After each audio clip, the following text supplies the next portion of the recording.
The first shot rang out just as Thomas Zanetti tightened the cinch on his saddle. His head snapped up, weathered eyes scanning the horizon where the vast Wyoming prairie met the crisp blue October sky of 1879.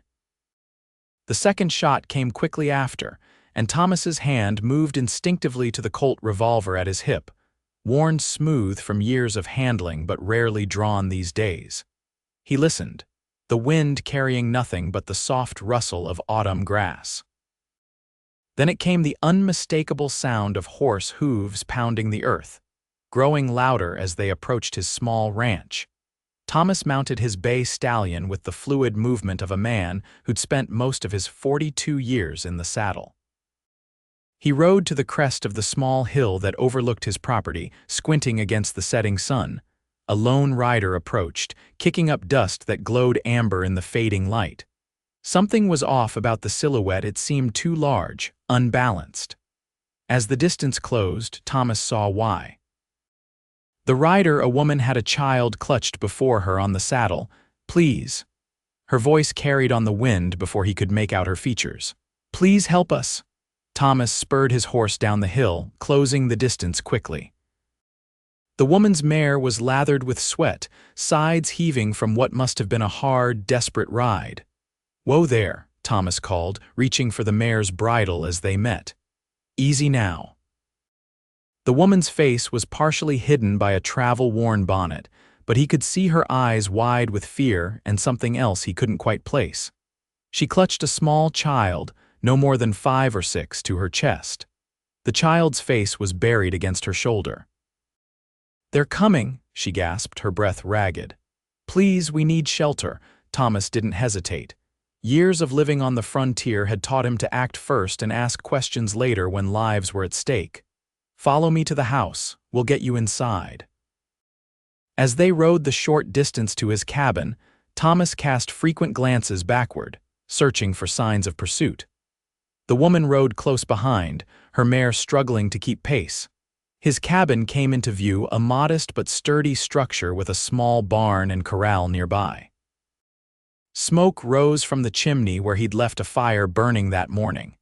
"In here," he directed, dismounting and helping her down. The child clung to her, face still hidden. Once inside, Thomas secured the door and moved to the windows, pulling the heavy canvas curtains closed. Only then did he turn to properly face his unexpected guests. The woman had removed her bonnet, revealing a face that struck Thomas like a physical blow. Her hair was darker now, pulled back in a practical braid rather than flowing free as he remembered it. Lines of worry had formed at the corners of her eyes that hadn't been there before, but there was no mistaking her. Elizabeth? The name felt strange on his lips after so many years. Her eyes widened in recognition, then filled with tears. Thomas Zanetti." The child turned then, looking up at Thomas with curious eyes that mirrored his own in shape and color. Thomas felt the room tilt around him as understanding crashed over him like a wave. His past hadn't just found him, it had walked right through his door. "I didn't know," Elizabeth Keller whispered, her hand resting protectively on the child's shoulder. "I didn't know it was your ranch. We're just trying to get to Montana." Thomas couldn't take his eyes off the child. "Who?" The word stuck in his throat. Elizabeth's chin lifted slightly, a gesture he remembered well from their time together. "This is Abigail, your daughter." The words hung in the air between them, heavy with unspoken history. Thomas stumbled back, bracing himself against the rough-hewn table. "My daughter." He repeated, his voice barely audible. Abigail stepped forward, her small hand extended toward him, expression solemn but unafraid. "Mama says you're my pa. I've been waiting to meet you." Thomas Zanetti, who had faced down rustlers, survived blizzards, and built a life from nothing in the unforgiving West, felt utterly defenseless against the simple gesture of this small hand reaching for his own. "I think you both have some explaining to do," he said at last, his eyes moving from the child to Elizabeth's face. "But first, let's get you fed and rested, and you'd better tell me who's on your trail." Elizabeth sank into a chair, exhaustion etched into every line of her body. It's a long story, Thomas. I reckon we've got time, he replied, moving to stoke the fire as the sun dipped below the horizon. We've got all the time in the world. Outside, the Wyoming night settled over the small ranch, stars emerging one by one in the vast sky. Inside, Thomas Zanetti confronted a past he'd tried to forget, and a future he'd never imagined. Thomas placed a steaming mug of coffee before Elizabeth and set a cup of warm milk for Abigail. The little girl took it with both hands, her eyes never leaving his face. He'd heated up the last of yesterday's stew and cut thick slices of bread, placing them on the table without ceremony. "Eat," he instructed, taking a seat across from them. "Then we'll talk." Elizabeth nodded gratefully, encouraging Abigail to eat. The child did so with the careful manners of someone who'd been taught proper etiquette despite difficult circumstances. Thomas watched them, his mind reeling with questions. Elizabeth Keller. 7 years since he'd last seen her, riding away from her father's ranch in Nebraska, promising to return once he'd made something of himself. He'd written for 2 years before the letters stopped coming. By then, he'd convinced himself it was for the best. That she deserved better than a man with nothing but calloused hands and stubborn dreams. "The men following us," Elizabeth said suddenly, breaking the silence, "they work for Harrison Blackwell." Thomas's jaw tightened at the name. Harrison Blackwell owned half the cattle in the territory and had been steadily pressuring smaller ranchers like Thomas to sell out. "What does Blackwell want with you?" Elizabeth's fingers tightened around her mug. "I'm his wife, or I was. I fled 3 days ago." The revelation hit Thomas like a physical blow. "His wife," he repeated, struggling to keep his voice level for the child's sake. "I married him 5 years ago," Elizabeth explained, her voice low. "My father lost everything in '73 during the panic. The bank took our ranch. Harrison offered a way-out marriage to save my family from destitution." She glanced at Abigail, who was focused on her food. "I never told him about Abigail. He believed she was his." Thomas tried to process this information. 5 years ago, but Abigail is 6, Elizabeth confirmed. "I was already carrying her when you left. I didn't know until after, and by then." Her voice trailed off. "Your letters stopped coming. I thought perhaps you'd found someone else, started a new life." "My letters stopped because yours did," Thomas said, the old hurt evident in his voice.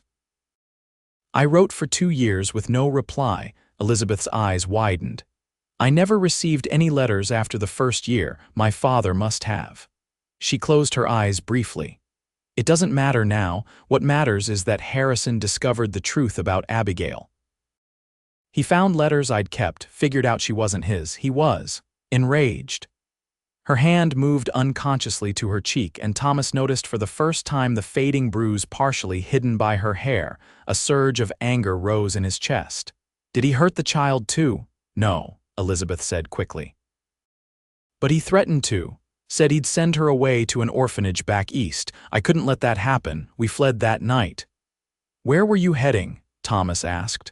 "Montana. My cousin settled there with her husband. It's far enough that Harrison wouldn't easily find us."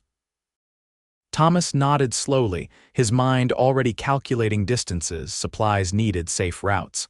"How many men are following you?" "3 that I've seen. Harrison's foreman, Gil Danvers, and 2 others." Thomas knew Danvers by reputation, a cruel man quick with a gun. "You said you fired shots earlier." "Did they catch up to you?" Elizabeth nodded. "They spotted us crossing the open country. I managed to get away in the rocks about 5 miles back, fired twice to discourage pursuit. I thought we'd lost them, but they're surely still tracking us." Abigail, who had been quietly listening, spoke up. "Are they gonna find us here, Mama?" Elizabeth smoothed her daughter's hair. "No, sweetheart, we're safe now." Thomas caught Elizabeth's eye over the child's head. They both knew that wasn't necessarily true. If Blackwell's men were as close as she said, they'd eventually track her here. His isolated ranch wouldn't be hard to find. It was one of the few homesteads in this part of the territory. "Abigail," Thomas said gently, "have you ever seen a real cowboy's bunkhouse?" The little girl shook her head, her eyes wide. "I've got one out back where my hands sleep during roundup." It's empty now, but there's all sorts of interesting saddles and gear. Would you like to see it before bed? Abigail looked to her mother for permission. At Elizabeth's nod, she slipped from her chair. Will just be a minute, Thomas told Elizabeth, understanding passing between them. He needed to secure the property, and she needed a moment to compose herself. Outside, the night air was crisp with the promise of winter. Thomas led Abigail to the small bunkhouse, keeping her close. His eyes scanned the darkness constantly, one hand never far from his revolver. "Do you have horses?" Abigail asked, her small voice piercing the quiet. "I do, 8 of them. You can meet them tomorrow if you'd like." "I like horses. Mr. Blackwell had lots of them, but he wouldn't let me ride them." Thomas felt a tightening in his chest at the casual way she referred to the man who'd threatened her. "Well, I have a gentle mare named Daisy who might be just right for a young lady like yourself." Abigail's face lit up with a smile that was so reminiscent of Elizabeth's that Thomas felt his heart constrict. "Really? My very own, for as long as you're here," he promised, knowing even as he said it that he needed to be careful not to make promises he couldn't keep. Tomorrow might bring Blackwell's men, and with them, a reckoning. The bunkhouse was simple but clean. Thomas showed Abigail the saddles, bridles, and other cowboy equipment, answering her questions with a patience he didn't know he possessed. All the while, his mind raced with plans and contingencies. When they returned to the cabin, Elizabeth had cleared the table and was standing by the window, peering through a small gap in the curtains. "See anything?" Thomas asked. She shook her head. "Not yet, but they'll come. I know." Thomas turned to Abigail. "Time for bed, little lady. You can take my room, it's just through there." He pointed to the small bedroom off the main room. "Your mama and I need to talk some grown-up business." Abigail looked between them, suddenly reluctant. "Will you both be here when I wake up?" Thomas knelt to her level, meeting those familiar eyes. "Yes, we will. I promise you that much." After Elizabeth had settled Abigail in bed, she returned to the main room where Thomas was checking his rifles and revolvers, laying them out on the table methodically. "You have a nice home," she said softly, glancing around the cabin. It was simple but well built, with small touches: a bookshelf filled with volumes, curtains on the windows, a rocking chair by the fire that spoke of permanence. "Built it myself," Thomas replied, not looking up from his work. "Took 3 years to get the ranch profitable enough to finish it properly." Elizabeth moved closer to the table. "You did well for yourself, just like you said you would." Thomas's hands stilled on the Winchester he was loading. "Would have been nice if you'd been here to see it." The words came out harsher than he intended.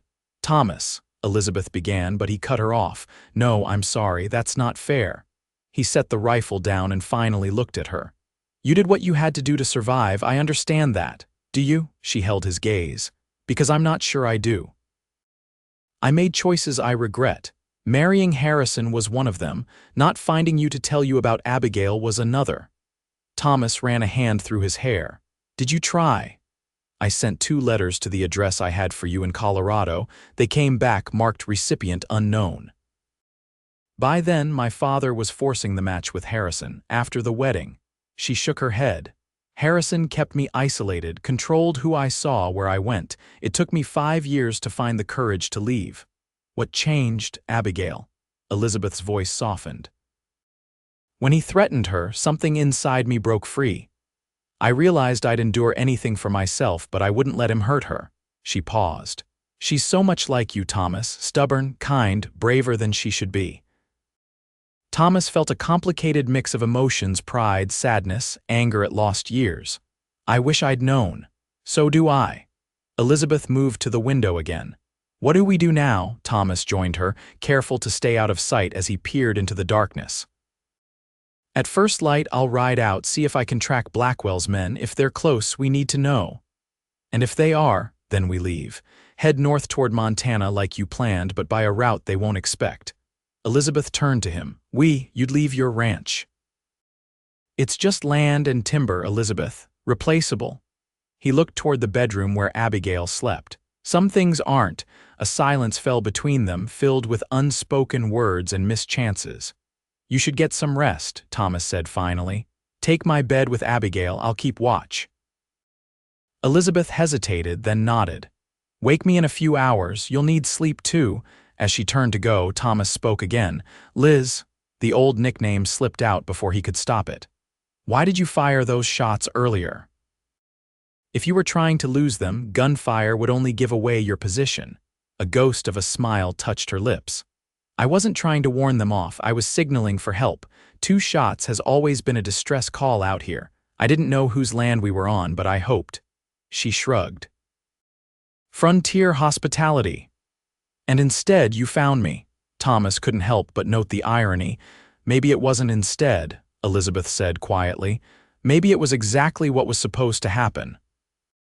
With that, she disappeared into the bedroom, leaving Thomas alone with his thoughts, his guns, and the long night ahead.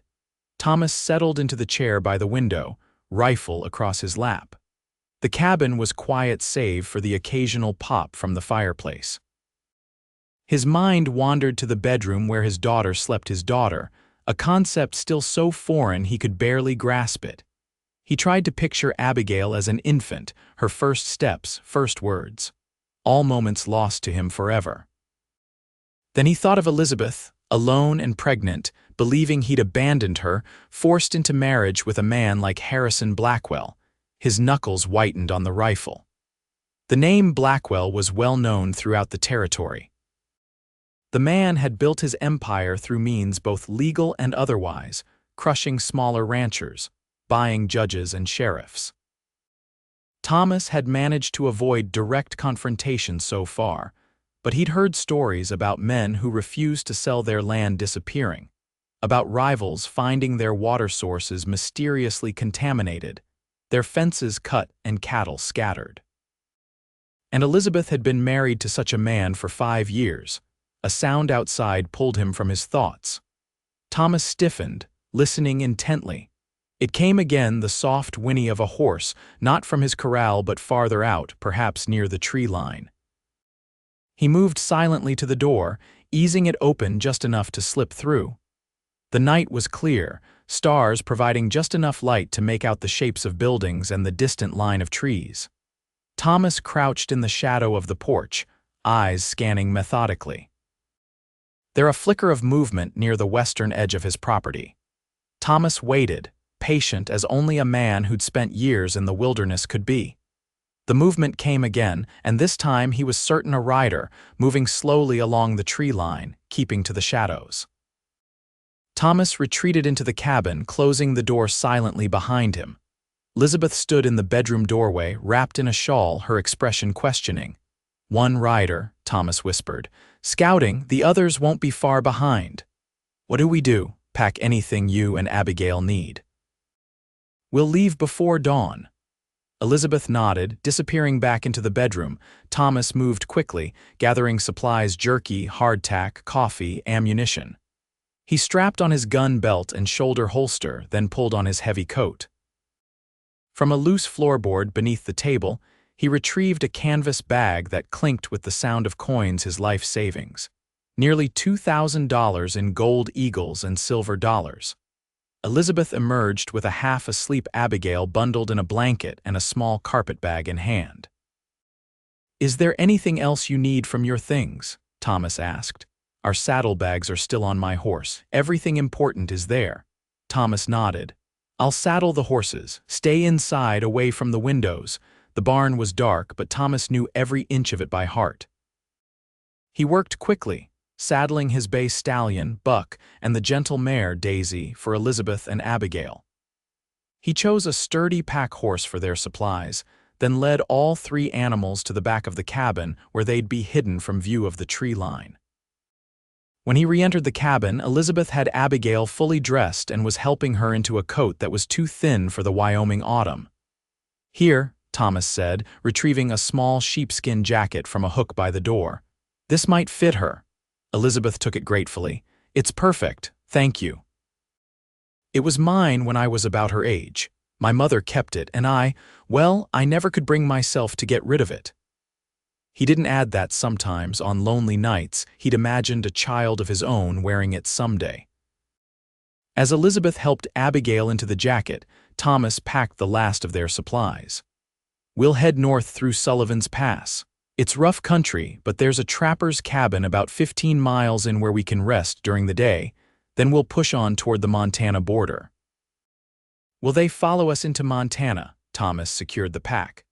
"Blackwell's reach is long, but even he has limits. Once we're across the border and near settlements, he'll have to be more careful." He paused. "Liz, what will you do once we reach Montana? Your cousin, will she take you in permanently?" "I don't know," Elizabeth admitted. "I hadn't thought beyond escaping." She met his eyes. "What will you do after you've seen us safely there?" The question hung between them. Thomas had built his life here, poured 7 years of sweat and blood into this land. But looking at Elizabeth and Abigail, he realized with sudden clarity that the ranch had only ever been a means to an end, a home he'd built hoping someday to share it with Elizabeth. "Let's get through tonight first," he said finally. "Then we'll figure out the rest." A horse's distant neigh broke the moment. Thomas moved to the window, peering out carefully. 3 riders at the edge of the clearing. It's time to go. They slipped out the back door, Thomas leading the way with his rifle at the ready. He helped Abigail onto the mare in front of Elizabeth, then mounted his own horse, the pack animal's lead rope in hand. "Stay close," he whispered. "We'll keep to the shadows until we reach the creek bed. It'll give us cover to the foothills." They moved out silently, the horses' hooves muffled by the soft earth. Thomas led them along the back edge of his property, away from where he'd spotted the riders. The night was eerily quiet, the usual chorus of insects and night birds silenced by the presence of intruders. They'd almost reached the creek when a shout rang out behind them.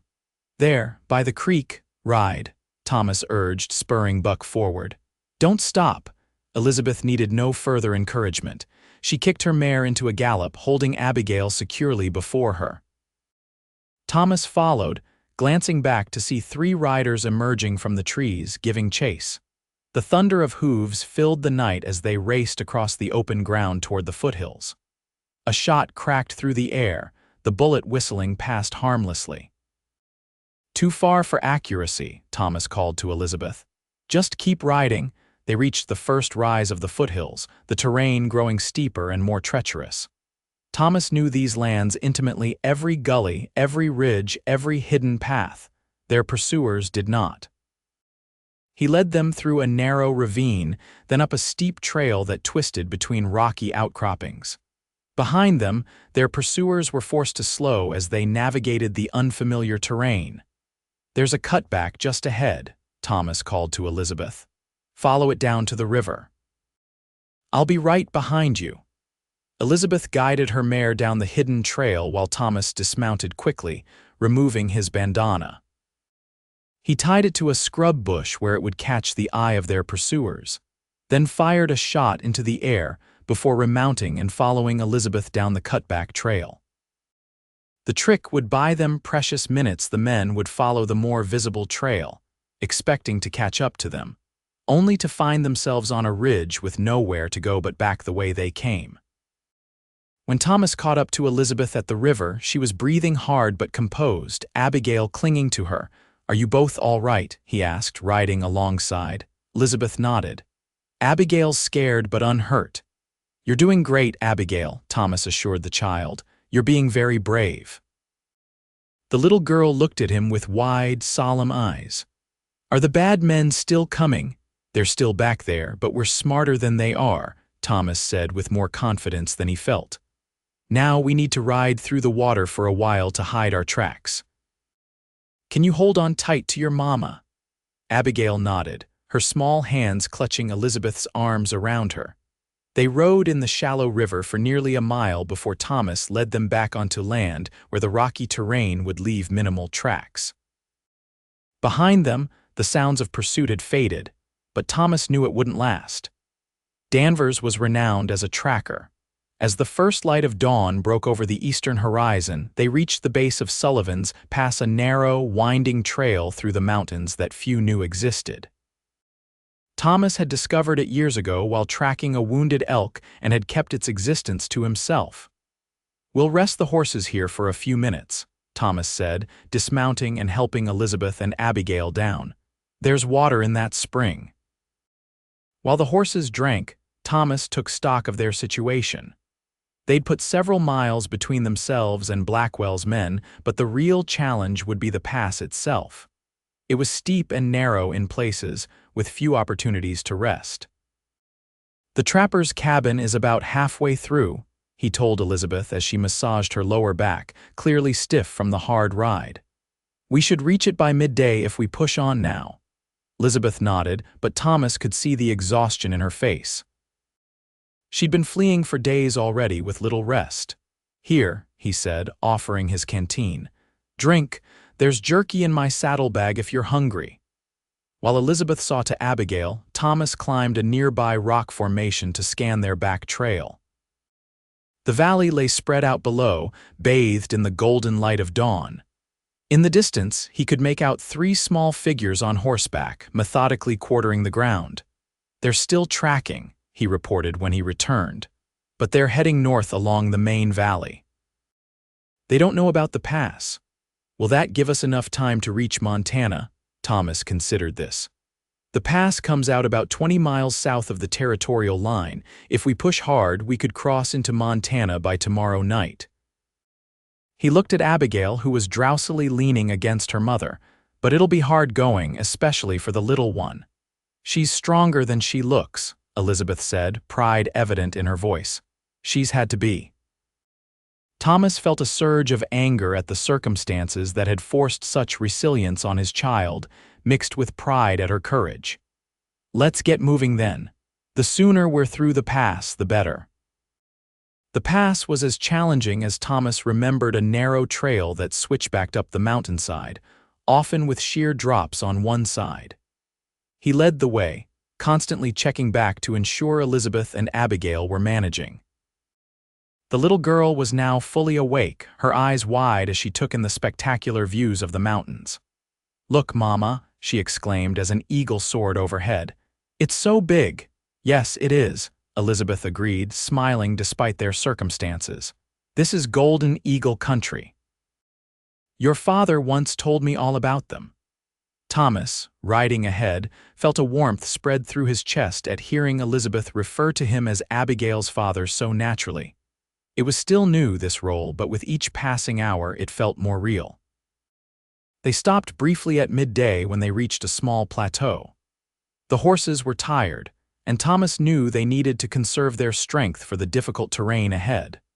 While Elizabeth and Abigail rested in the shade of a large pine, Thomas again checked their back trail. There was no sign of pursuit yet, but he remained vigilant. "Tell me about your ranch," Elizabeth said when he rejoined them. "You've built a good life there."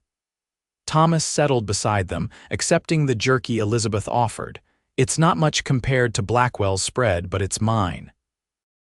160 acres under the Homestead Act, plus another 300 I purchased when old man Fletcher decided to head back east. He chewed thoughtfully. "Good grazing land, plenty of water. I run about 200 head of cattle now, plus the horses. And you manage it alone." "I hire hands during roundup and branding. Rest of the year it's just me." He glanced at her. "Simpler that way." "Sounds lonely," Elizabeth observed. Thomas didn't deny it. "What about you before all this? What was your life like?" Elizabeth's expression clouded. "Confined." "Harrison kept me at the main house most of the time. I had my books, my garden. Abigail." She smiled at her daughter, who was investigating a nearby wildflower. "He was often away on business, which was a blessing when he was home." She trailed off. "Did he hurt you often?" Thomas asked quietly. Elizabeth's hand moved unconsciously to her cheek again. "Not at first. He could be charming when he wanted to be, but he was always controlling. The violence came later, usually when he'd been drinking." She looked directly at Thomas. "I never let him touch Abigail, I made sure of that." Thomas reached out hesitantly, his calloused hand covering hers. "You did right to leave." "I should have left years ago, I was just so afraid." She turned her hand to clasp his. "I'm sorry, Thomas, for everything, for not waiting, for not finding you, for keeping Abigail from you." "You're here now," he said simply. "That's what matters." Their eyes held for a long moment, years of missed opportunities and unspoken feelings passing between them. Then Abigail's voice broke the silence. "Mama, Papa, look what I found."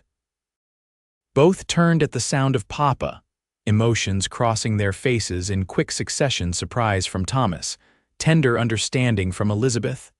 Abigail stood before them, proudly holding a small blue wildflower. "It's the same color as your eyes, Papa." Thomas swallowed hard against the sudden tightness in his throat. "So it is," he managed. "It's a beautiful find, Abigail." The child beamed, carefully tucking the flower into the pocket of her borrowed sheepskin jacket. "We should keep moving," Thomas said, rising and offering a hand to Elizabeth. "The trapper's cabin isn't far now." As they continued their journey through Sullivan's Pass, Thomas rode beside Elizabeth and Abigail when the trail allowed, getting to know his daughter through her enthusiastic observations and questions. She had Elizabeth's quick mind and curiosity, asking about everything from the names of the mountain peaks to why the sky looked different up here than it did down below. Thomas answered each question patiently, finding unexpected joy in sharing his knowledge of the wilderness with his child. Occasionally, he caught Elizabeth watching them, a soft expression on her face that made his heart ache with possibilities. By mid-afternoon, they reached the trapper's cabin, a small, sturdy structure built against the side of the mountain for protection from winter storms. Thomas had occasionally traded with its owner, an old mountain man named Jenkins who spent summers in the high country and winters in the settlements. "Jenkins won't mind us using it," Thomas assured Elizabeth as he dismounted and checked the cabin. "He's probably already headed down to the settlements for winter." The cabin was empty but well-maintained, with a small wood stove, a rough-hewn table with 2 stools, and a platform bed covered with furs. A stock of firewood was neatly stacked against one wall, and dried herbs hung from the rafters. "It's not much, but it'll keep us warm and dry," Thomas said, helping Abigail down from the horse. "It's wonderful," Elizabeth replied sincerely. "A real roof and walls feel like luxury right now." While Elizabeth settled Abigail inside, Thomas tended to the horses, unsaddling them and rubbing them down before securing them in the small lean-to at the side of the cabin. He checked their supplies, calculating what they'd need for the remainder of their journey. Inside, he found Elizabeth had started a small fire in the wood stove and was heating water for coffee. "Jenkins keeps it well stocked," she commented, indicating the shelves where basic supplies were stored: coffee, salt, sugar, flour, and dried beans. "We should leave something in exchange." "Already planned to," Thomas agreed, removing a silver dollar from his pocket and placing it on the shelf. "He'll appreciate the gesture." Abigail had fallen asleep on the platform bed, exhausted from the journey. Elizabeth tucked the furs around her, then joined Thomas at the small table where he was studying a rough map he'd drawn in the dirt floor with a stick. "We're here," he said, pointing to a mark about halfway along a winding line representing the pass. "The cabin's a good defensible position if Blackwell's men somehow find the pass. Limited approaches, good visibility." He traced the route ahead. "From here the trail gets easier. We'll descend into this valley, then follow the river northwest. There's a trading post about 15 miles from the Montana line where we can get fresh supplies and maybe news." Elizabeth studied the map. "How long to reach my cousin's place from the border?" 3, maybe 4 days if the weather holds. She's near Bozeman, right?" At Elizabeth's nod, he continued, "There's a stage route we can connect with if necessary, but I'd prefer to avoid settlements until we're well into Montana territory." Elizabeth's gaze shifted to Abigail. "She's never had a journey like this. I worry about her." "She's doing remarkably well," Thomas assured her. "Kids are resilient, especially when they feel safe." "She feels safe with you," Elizabeth said softly. "She's taken to you so naturally." Thomas looked at his sleeping daughter, her small face peaceful in rest. "I never thought I'd have children," he admitted. "After you, well, I didn't see much point in trying to build that kind of life with anyone else." Elizabeth's eyes glistened in the dim light. "I thought about you every day," she whispered, "even after I married Harrison. I'd look at Abigail and see you in her eyes, her smile, the way she'd set her jaw when determined about something. Why didn't you tell her about me before now?" Harrison forbade it. He insisted she call him father. Elizabeth's voice hardened. "But in private, I told her stories. About a brave cowboy who loved her mama once, who would have loved her too if he'd known." Thomas reached across the table, taking her hand in his. "I would have come for you both if I'd known." "I believe that," Elizabeth said. "I've always believed that." As night fell, they shared a simple meal of beans and jerky. Thomas insisted on taking the first watch, settling in a chair by the door while Elizabeth joined Abigail on the bed. "Wake me in a few hours," Elizabeth murmured sleepily. "You need rest too," but Thomas had no intention of waking her. She needed the sleep far more than he did. Instead, he sat by the door, rifle across his lap, listening to the night sounds of the mountain and the soft breathing of his newfound family. For the first time in years, Thomas Zanetti allowed himself to hope for a future different from the solitary existence he'd resigned himself to. A future with Elizabeth and Abigail, a family of his own. Outside, the moon rose over the mountains, casting the world in silver light. Thomas checked his pocket watch nearly midnight. No sign of pursuit. Perhaps they'd lost Blackwell's men for good. Even as he had the thought, a distant sound caught his attention, the faint but unmistakable clink of metal against stone. Someone was on the trail below, trying to move quietly but betrayed by a horseshoe striking rock. Thomas moved to the window, peering out cautiously. In the moonlight, he could make out movement on the switchback trail they'd ascended earlier that day. 3 riders moving slowly but steadily upward. Blackwell's men had found the pass. Thomas calculated quickly. The cabin was defensible, but they were outnumbered. Fighting would risk Elizabeth and Abigail's safety. Their best option was to leave now under cover of darkness and use their knowledge of the terrain to their advantage. He woke Elizabeth with a hand over her mouth, signaling for silence. Her eyes widened in understanding as he whispered, "They've found the pass. We need to move." They worked quickly and silently, gathering their belongings while Abigail slept on, oblivious. Thomas saddled the horses while Elizabeth packed their supplies. "There's a game trail that branches off about a quarter-mile ahead," Thomas whispered as he helped her secure the packs. "It's steeper but cuts straight across to the north face. They won't expect us to take it." Elizabeth nodded, her face resolute in the moonlight.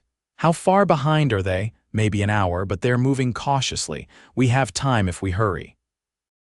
Thomas gently lifted the still sleeping Abigail, wrapping her in furs from the bed to protect her from the mountain chill. Elizabeth mounted first, then Thomas handed the child up to her. "I'll lead the way," he said, mounting Buck. "Stay close. The trail gets narrow in places." They set out, moving as quietly as possible along the main trail before Thomas signaled the turnoff. The game trail was indeed steep, barely visible in places, snaking through dense pine forest and across rocky scree slopes. Abigail woke as they negotiated a particularly challenging section, but instead of crying out in fear or confusion, she simply tightened her grip on her mother and watched the path ahead with wide, trusting eyes. "Where are we going?" she whispered to Elizabeth. "We're taking a special path," Elizabeth whispered back. "We need to be very quiet, like playing hide and seek." Abigail nodded solemnly, understanding the game. Thomas caught her eye and gave her an encouraging wink, which she returned with a small smile. They rode through the night, the trail gradually leveling out as they reached the north face of the mountain. Here, the forest grew denser, providing better cover but making navigation more challenging. Thomas relied on the stars and his intimate knowledge of the mountains to guide them. By dawn, they descended into the valley Thomas had described, following the river northwest toward the Montana border. Thomas pushed them hard, knowing Blackwell's men would discover their absence from the cabin and resume the chase with renewed determination. They paused only briefly to rest the horses and eat a cold breakfast before pushing on. Abigail rode with Thomas now, giving Elizabeth's mare a break from the double burden. The child sat before him in the saddle, her small back pressed against his chest, occasionally pointing out wildlife or asking quiet questions about their surroundings. "Are the bad men still following us?" she asked at one point, her voice matter of fact. Thomas considered how to answer. "They might be," he said honestly, "but we're being very clever in how we travel and soon we'll be somewhere safe." Abigail digested this. "Is that where Mama's cousin lives, in the safe place?" "That's right, in Montana. Will you stay with us there?" The question was asked with such simple directness that it caught Thomas off guard. "I don't know yet," he answered truthfully. "Would you like that?" Abigail nodded without hesitation. "Mama would too. She smiles more when you're around." Thomas glanced at Elizabeth, riding beside them, who blushed slightly at overhearing the conversation. "Out of the mouths of babes," she murmured. "Wise beyond her years," Thomas agreed, his eyes holding Elizabeth's for a moment before returning to the trail ahead. They rode steadily throughout the day, stopping only when necessary. By late afternoon, Thomas estimated they'd covered nearly 20 miles, bringing them within a day's ride of the Montana border. "We should rest soon," Elizabeth suggested, noting Abigail's drooping eyelids. "She's exhausted." Thomas nodded. "There's a sheltered hollow about 2 miles ahead. We can make camp there for a few hours, let the horses graze." The hollow proved to be an ideal campsite, a small, flat area sheltered by rock outcroppings on 3 sides with a clear spring bubbling up from the ground. Thomas helped Elizabeth and Abigail dismount, then saw to the horses while Elizabeth prepared a cold supper. "No fire," Thomas cautioned. "Smoke might be visible for miles." They ate beef jerky, dried apples, and hardtack, washing it down with water from the spring. Abigail, despite her exhaustion, insisted on helping, solemnly distributing portions of food to each of them. As twilight settled over the valley, Thomas climbed the nearest rock outcropping to survey their back trail. The valley stretched behind them, the river a silver ribbon in the fading light. He scanned methodically, searching for any sign of pursuit. There, far in the distance, perhaps 5 or 6 miles back, 3 riders moving steadily along the river. Thomas watched them for several minutes, noting their pace and direction. They were following the most logical route, the easiest path through the valley. That gave him an idea. When he rejoined Elizabeth and Abigail, he found the child already asleep, wrapped in blankets at the base of a large pine. Elizabeth sat beside her, combing her fingers through Abigail's dark hair. "They're still on our trail," Thomas reported quietly. "About 5 hours behind us." Elizabeth's hand stilled. "Will we reach Montana before they catch up?" "Yes, but that won't stop them." Blackwell's influence extends across territorial lines. Thomas sat beside her. "I've been thinking, there's another route we could take, harder, less direct, but unexpected." "Where does it lead?" "West, through Shoshone territory, then north to Virginia City." "It would add a day to our journey but might throw them off our trail completely." Elizabeth considered this. "Shoshone territory, is it safe?" "I've traded with them before. They know me, or at least know of me. If we approach openly and respectfully, there shouldn't be trouble." "And you think this is our best option?" Thomas nodded. "Danvers and his men won't follow us there. They're the type who shoot first when it comes to Indians. The Shoshone know that and will be watching for them." Elizabeth looked down at Abigail. "Then that's what we'll do." She raised her eyes to his. "I trust you, Thomas." The simple declaration warmed him more than any fire could have. "We should rest while we can. I'll take first watch." "No," Elizabeth said firmly. "You haven't slept properly in 2 days. I'll wake you if there's any sign of trouble." Thomas wanted to protest, but knew she was right. Exhaustion was beginning to cloud his judgment, and they'd need him alert for the challenging route ahead. "Wake me in 3 hours," he conceded, stretching out on the ground nearby. "No later." "I promise," Elizabeth said, though Thomas suspected, as his eyes grew heavy, that she might let him sleep longer. His last thought before sleep claimed him was of the 3 of them together on his ranch.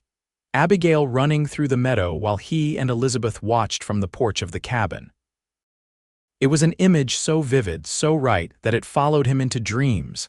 Thomas woke to the soft touch of Elizabeth's hand on his shoulder. The sky was still dark, but with the faint glow of approaching dawn on the eastern horizon. "It's been 4 hours," she admitted as he sat up. "But there's been no sign of pursuit and you needed the rest." Thomas rubbed his face, feeling surprisingly refreshed. "Thank you. How's Abigail?" "Still sleeping. She's worn out, poor thing." Elizabeth handed him a canteen. "I've packed everything else. We can leave as soon as she wakes." Thomas drank deeply, then moved to check on the horses. They'd grazed well and looked ready for another day's travel. By the time he returned, Abigail was stirring, her small face scrunched up in the confusion of waking in an unfamiliar place. Elizabeth soothed her gently, helping her dress warmly for the day ahead. "We're going to visit some of your father's friends today," Elizabeth explained as she braided Abigail's hair. "They're called the Shoshone and they live in these mountains." Abigail's eyes widened. "Indians, real ones." "Real ones," Thomas confirmed, kneeling beside her. "Very wise people who know these mountains better than anyone, but we must be respectful when we visit. Can you be on your best behavior?" Abigail nodded solemnly. "I promise." They set out as the first light of dawn crept over the mountains, Thomas leading them west now instead of continuing northwest. The terrain grew more rugged, the trail less defined as they moved into areas rarely traveled by white settlers. Thomas kept a careful watch for signs of Shoshone presence, subtle markers that most would miss, but that he'd learned to recognize over years of occasional trading. By mid-morning, he found what he was looking for: a rock cairn arranged in a specific pattern near a stream crossing. "We're in their territory now," he told Elizabeth. "From here on, we travel openly, no sneaking, no hurry." Elizabeth nodded her understanding, adjusting her position in the saddle to appear more relaxed, though Thomas could see the tension in her shoulders. "They won't harm us," he assured her. "Especially not with a child present." They followed the stream for several miles, the terrain gradually changing from dense forest to more open woodland interspersed with meadows.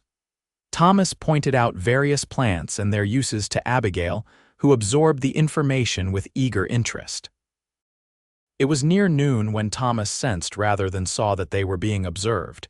He raised his hand in greeting to the seemingly empty forest, then spoke clearly. "I am Thomas Zanetti. I come in peace with my family, seeking safe passage to the north." For a moment, nothing happened. Then, from behind a large pine, a Shoshone warrior emerged, bow in hand but not drawn. 2 more appeared from different directions, effectively surrounding them. Thomas remained calm, keeping his hands visible. "We are being pursued by bad men," he explained in the limited Shoshone he knew, supplemented with sign language. "We seek only to pass through your land safely." The lead warrior, distinguished by the eagle feathers in his hair, studied them intently. His gaze lingered on Abigail, who stared back with undisguised fascination rather than fear. After a long moment, he spoke in accented English. "Zanetti, the man who trades fair, I know this name." Relief washed through Thomas. "Yes, I've traded with your people before," the warrior nodded. "I am Running Elk. Why do white men pursue you?" Thomas explained as simply as he could that Elizabeth had fled her husband, a powerful and dangerous man who wanted to reclaim what he considered his property. Running Elk's expression remained impassive, but his eyes flicked to Elizabeth and Abigail with new understanding. "The Shoshone do not involve themselves in white men's quarrels," he said finally, "but we protect those who respect our lands and ways." He gestured to the west. "Come. You will rest in our camp tonight. Tomorrow, we will show you a path your pursuers cannot follow." Thomas inclined his head in gratitude. "Thank you, Running Elk." The Shoshone camp was well concealed in a valley protected by steep cliffs on 3 sides. As they rode in, escorted by the warriors, curious faces emerged from hide-covered lodges. Children stared openly at Abigail, who waved shyly from her perch before Elizabeth. They were given a small lodge near the edge of the camp, and provided with food, roasted venison, and wild roots cooked with berries. Abigail, initial shyness forgotten, soon found herself surrounded by Shoshone children, communication happening through gestures and laughter despite the language barrier. Elizabeth watched her daughter with amazement. "She's never been allowed to play with other children before," she confided to Thomas as they sat outside their lodge. "Harrison said they would be a bad influence." Thomas's jaw tightened at this further evidence of Blackwell's controlling nature. "Children need other children," he said. On the ranch, she'd have plenty of playmates when the hands bring their families for gatherings. The casual mention of a future together hung between them, neither acknowledging it directly but both feeling its weight. As evening approached, Running Elk visited their lodge. "Your pursuers have entered our lands," he informed them. "They follow your trail but will find nothing. We have seen to this." "What do you mean?" Thomas asked. A rare smile crossed Running Elk's face. "Let us say they will be misdirected. They will find tracks leading south toward the Snake River. By the time they realize their mistake, you will be far away." Thomas expressed his gratitude, offering payment in the form of trade goods from their packs: coffee, sugar, ammunition. Running Elk accepted these with dignity. "Tomorrow at dawn, my son will guide you to the northern pass," he said. "It is not on white men's maps. It will lead you directly to your Montana territory." After Running Elk departed, Thomas relayed the news to Elizabeth, who had been putting Abigail to bed inside the lodge. "They're helping us so generously," she marveled. Why? Thomas considered this. The Shoshone have their own reasons to dislike men like Blackwell. His kind have been pushing them from their traditional lands for years. He paused. "And I think Running Elk sees something of his own people's struggles in your situation being controlled, having your freedom taken." Elizabeth sat beside him, close enough that their shoulders touched. "I never thought I'd find the courage to leave," she admitted softly. "For years I told myself it was better to stay to protect Abigail by complying with Harrison's rules. But I was protecting myself too, from the fear of what would happen if I tried to escape." "What changed?" Elizabeth was quiet for a moment. 3 nights ago, Harrison came home drunk, more angry than usual. He'd been looking through some old trunks and found the letters I'd kept yours to me from before. He read them all, realized from the dates that Abigail couldn't be his. Her voice trembled slightly. "He struck me, said he'd send Abigail away to school in Boston, that she'd never know her mother had been unfaithful. That's when I knew I had to leave, whatever the risk." Thomas took her hand, his touch gentle despite the rage building inside him at the thought of Blackwell hurting her. "You did the right thing. You're both safe now." Elizabeth turned to him, her face close to his in the gathering twilight. "Because of you," she whispered. "I never thought I'd see you again, Thomas. Never thought we'd have this chance." "What chance is that?" he asked, his voice rough with emotion. Instead of answering, Elizabeth leaned forward and pressed her lips to his. A kiss, both tentative and certain, as if testing whether the feelings that had existed between them 7 years ago still remained. Thomas responded with a gentleness that belied the storm of emotions inside him, his hand coming up to cup her cheek. When they parted, both were breathless.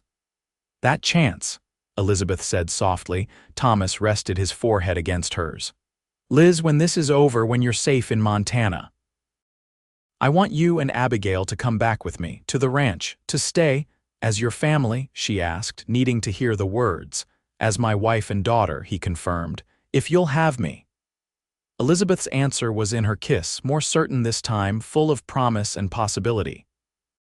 Inside the lodge, Abigail watched through half-closed eyes, a small smile on her lips as she drifted off to sleep, secure in the knowledge that her family, long divided, was finally becoming whole. Dawn broke clear and cold over the Shoshone camp. Thomas and Elizabeth had risen early, preparing for the final leg of their journey. Abigail, excited by the prospect of having a guide, had carefully arranged her small possessions in her pockets, including the blue wildflower she'd pressed between pages of Elizabeth's small Bible. Running Elk's son, Swift Arrow, arrived as promised to guide them. A young man of perhaps 20, he carried a rifle alongside traditional weapons and spoke English well. "The path I will show you is known only to the Shoshone," he explained as they mounted their horses. "It will save you a day's travel and bring you to Montana territory by nightfall." They bid farewell to Running Elk and the others who had gathered to see them off. Abigail waved enthusiastically to the children she'd played with, promising in her childish way to visit again someday. Swift Arrow led them north through terrain that grew increasingly rugged. The trail barely visible to Thomas's experienced eye wound through narrow canyons and across high ridges with spectacular views of the surrounding wilderness. "What news of our pursuers?" Thomas asked as they paused to rest the horses at midday. "They followed the false trail south for many miles," Swift Arrow reported with satisfaction. "When last seen, they were arguing among themselves. The one called Danvers wished to continue tracking you north. The others believed the southern trail. Danvers is no fool," Thomas mused. "He knows we're heading for Montana." "Perhaps," Swift Arrow acknowledged, "but even if he convinces the others, they are now a day behind you at least." They continued on, the path gradually ascending toward a high pass between two mountain peaks. The air grew thinner, colder, and Thomas made sure Abigail was warmly bundled in her sheepskin jacket and wrapped in a Shoshone blanket given to her as a parting gift. By late afternoon, they reached the pass, a narrow defile between towering rock walls. Swift Arrow paused, pointing to the northern horizon. "Beyond this pass lies Montana territory," he said. "Half a day's ride will bring you to a white settlement called Jefferson Crossing. From there, you can reach your destination without difficulty." Thomas extended his hand to the young Shoshone. "We are in your debt, Swift Arrow. If you or your people ever need anything that is in my power to give, you need only send word to the Zanetti ranch." Swift Arrow clasped Thomas's forearm in the traditional manner. "Travel safely, Thomas Zanetti. Protect your family well." His eyes moved to Elizabeth and Abigail with respect. "They are worth fighting for."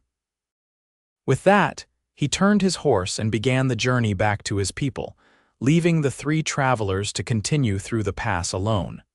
The descent on the northern side was steep but manageable.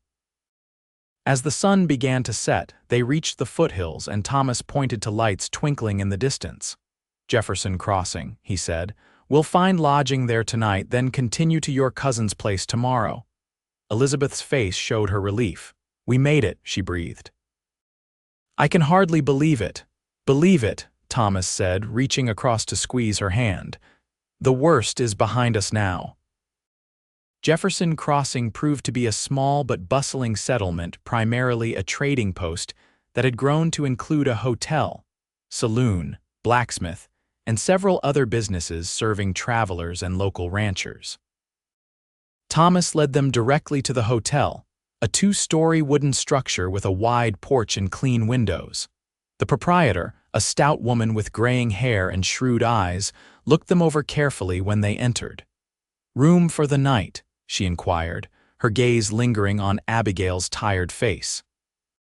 "Yes, madam," Thomas replied, "for my wife, daughter, and myself, and stabling for 3 horses." Elizabeth glanced at him at the word wife but said nothing, understanding the necessity of the pretense. $2, including breakfast," the woman said. "Stabling is extra, 50 cents per horse." Thomas paid without haggling, using gold coins rather than paper money to avoid any questions about its origin. The woman who introduced herself as Mrs. Leighton softened visibly at the sight of Abigail's exhaustion. "Poor little mite looks done in," she commented. "I'll have hot water sent up for baths, and there's stew keeping warm in the kitchen if you're hungry."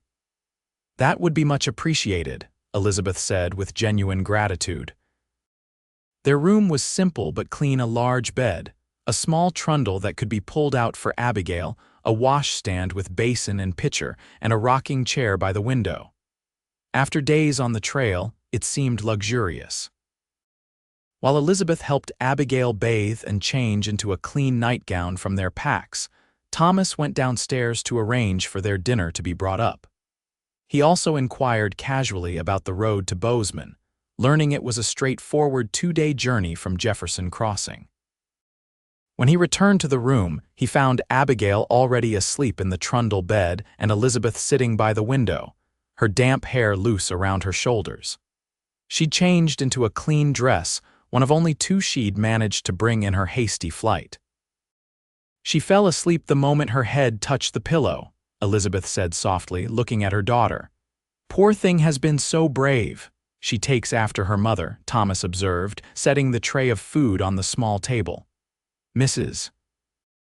Leighton sends her regards and a slice of apple pie she thought Abigail might enjoy for breakfast." Elizabeth smiled. "That's kind of her." She moved to the table, suddenly self-conscious in Thomas's presence. Here, in the privacy of a hotel room, the reality of their situation and the promise of their future seemed more immediate than it had on the trail. They ate in companionable silence, both appreciating the hot meal after days of trail food. When they'd finished, Thomas leaned back in his chair, studying Elizabeth's face in the lamplight. "What are you thinking?" she asked, meeting his gaze. "I'm thinking you're even more beautiful than I remembered," he said honestly, "and that I'm a lucky man to have been given this second chance." Elizabeth blushed, the color spreading across her cheeks. "I've changed, Thomas. I'm not the same girl you knew in Nebraska." "I'd be disappointed if you were," he replied. "We've both changed. Life does that, but what matters is what remains the same." He reached across the table, taking her hand. "I still love you, Elizabeth. I never stopped." Elizabeth's eyes filled with tears. "I've dreamed of hearing you say that for so long," she whispered, "even when I'd given up hope of ever seeing you again." Thomas rose, drawing her to her feet and into his arms. His kiss was tender at first, then deepened as she responded, her arms winding around his neck. Years of separation and longing melted away as they rediscovered each other. When they finally parted, both breathless, Thomas rested his forehead against hers. "Marry me," he said softly. "For real this time, not just for a hotel register, as soon as you're free of Blackwell." "Yes," Elizabeth answered without hesitation. "Yes, Thomas." They spent the night in each other's arms, rediscovering the love they'd thought lost forever, making plans for the future in whispered conversations. Thomas spoke of expanding the ranch, building a proper house to replace the cabin. Elizabeth shared her dreams of teaching Abigail and perhaps other children, of creating a real home where her daughter could grow up free and loved. Morning came too soon, sunlight streaming through the window. Abigail woke cheerful and refreshed, delighted with her promised slice of apple pie for breakfast. While Elizabeth helped her dress, Thomas went to check on their horses and purchase additional supplies for the journey to Bozeman. In the hotel dining room, Mrs. Leighton fussed over Abigail, impressed by the child's perfect manners. "You've raised her beautifully," she told Elizabeth. "Such a polite little girl." "Thank you," Elizabeth replied, warmed by the compliment. "She's our pride and joy." As they prepared to depart, Thomas settled their bill and asked one final question of Mrs. Leighton. "If anyone comes looking for us, what would you tell them?" The older woman's eyes sharpened. "Depends who's asking and why they're looking." Thomas considered his response carefully. 3 men, likely armed, led by a man named Danvers. They might claim to be looking for a woman and child who were taken against their will. Mrs. Leighton's expression hardened. "I see. Well, I haven't seen anyone matching that description pass through Jefferson Crossing. And if I did, I certainly wouldn't remember which way they were headed." She gave Thomas a knowing look. "Folks around here mind their own business, Mr. Zanetti. Family troubles should stay family troubles." Thomas thanked her with a nod and a generous tip, which she pocketed without comment. They set out for Bozeman shortly after, the day bright and clear. Thomas felt lighter than he had in years, despite knowing that danger still potentially followed them. Elizabeth rode beside him, Abigail before her on the saddle, chattering excitedly about the animals she spotted along the roadside. "How far to your cousin's place?" Thomas asked as they left Jefferson Crossing behind. "About 40 miles north of Bozeman," Elizabeth replied. "Sarah married a rancher named James Cooper about 10 years ago. Last I heard, they were doing well." "The Coopers?" Thomas raised an eyebrow. "I know of them. Good reputation. Their spread borders the Gallatin National Forest, if I'm not mistaken."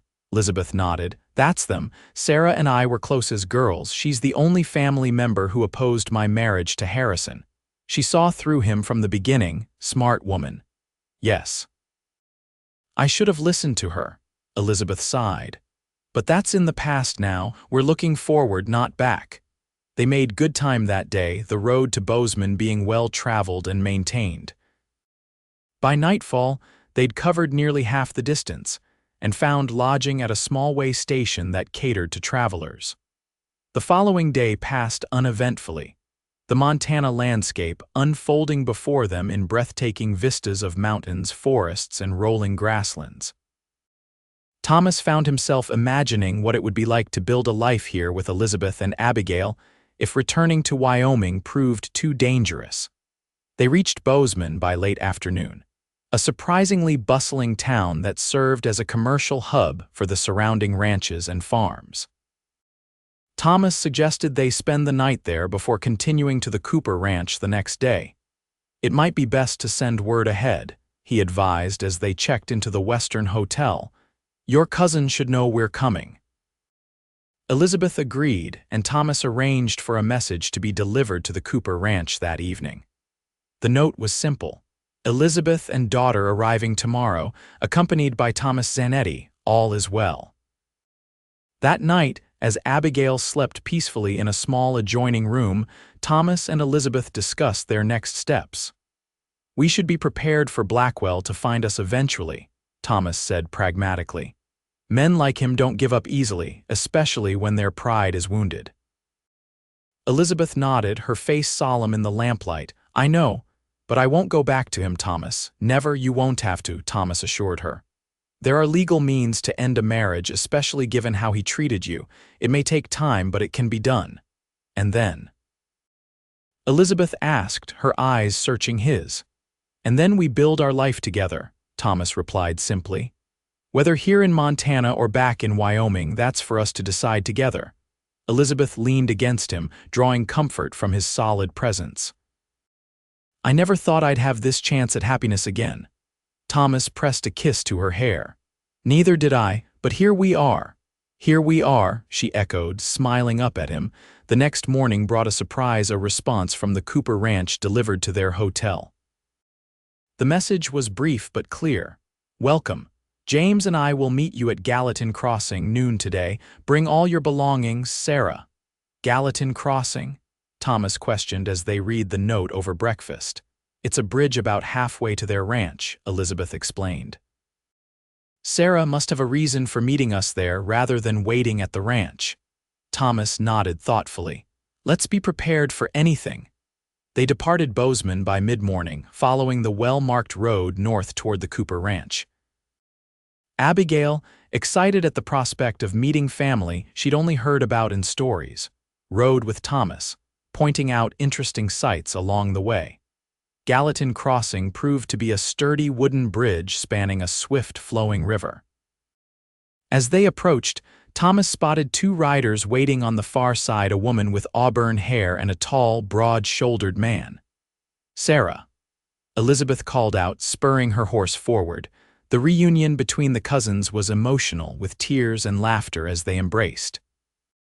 James Cooper, a weathered but kind-faced man in his 40s, shook Thomas's hand firmly. "Zanetti, I've heard good things about you from ranchers who have done business with you." "Likewise about you, Cooper," Thomas replied, liking the man immediately. Sarah, after hugging Abigail and marveling at how she'd grown since the one time she'd seen her as an infant, turned to them with a serious expression. "We need to talk," she said. "Not here. Let's ride a little way toward our place, find somewhere private." Thomas felt a prickle of concern. "Is something wrong?" Sarah and James exchanged glances. "Not wrong exactly," James said carefully, "but you should know what's happening before you decide your next move." They rode for about a mile before turning off the main road into a small copse of cottonwoods near the river. Once dismounted, Sarah wasted no time. Harrison Blackwell arrived in Bozeman yesterday, she announced without preamble, with his foreman Danvers and several hired guns. Elizabeth gasped, instinctively reaching for Abigail. How did they get ahead of us? They didn't follow your trail, James explained. They rode straight for Bozeman, guessing your destination. Blackwell's been asking questions all over town, offering rewards for information. Has anyone talked? Thomas asked sharply. Not that we know of, Sarah assured them. You're not well known here, and Elizabeth's been gone from Nebraska for years, but it's only a matter of time before someone makes the connection. What's more, James added, Blackwell's filed papers with the territorial court claiming Elizabeth kidnapped his child and stole valuable property. He's got the law looking for you too. Thomas swore under his breath, mindful of Abigail's presence. Valuable property, does he mean Elizabeth herself? And Abigail, Elizabeth said quietly. Under the law, they're both his wife and his legal daughter. Thomas's jaw clenched. Not for long. Not if I have anything to say about it. There's more, Sarah said. We've received word from Nebraska. Elizabeth's father passed away 2 months ago. Elizabeth stared at her cousin. Father is dead. Why wasn't I notified? Harrison kept it from you, Sarah explained gently. Because your father left everything to you in his will. The deed to what remains of the Keller ranch, some investments that have recovered since the panic. It's not a fortune, but it's substantial enough that Harrison wouldn't want to lose control of it. That explains his determination to find you, James observed. It's not just wounded pride, it's money. Thomas paced the small clearing, thinking rapidly. We can't stay in Montana, he concluded.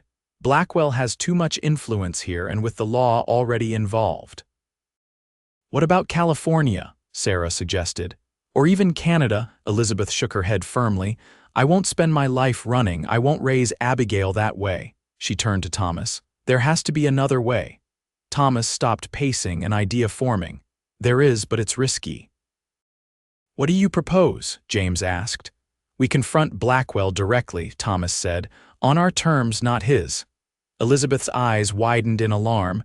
That's too dangerous. He'd never let me go willingly. Not alone, Thomas agreed.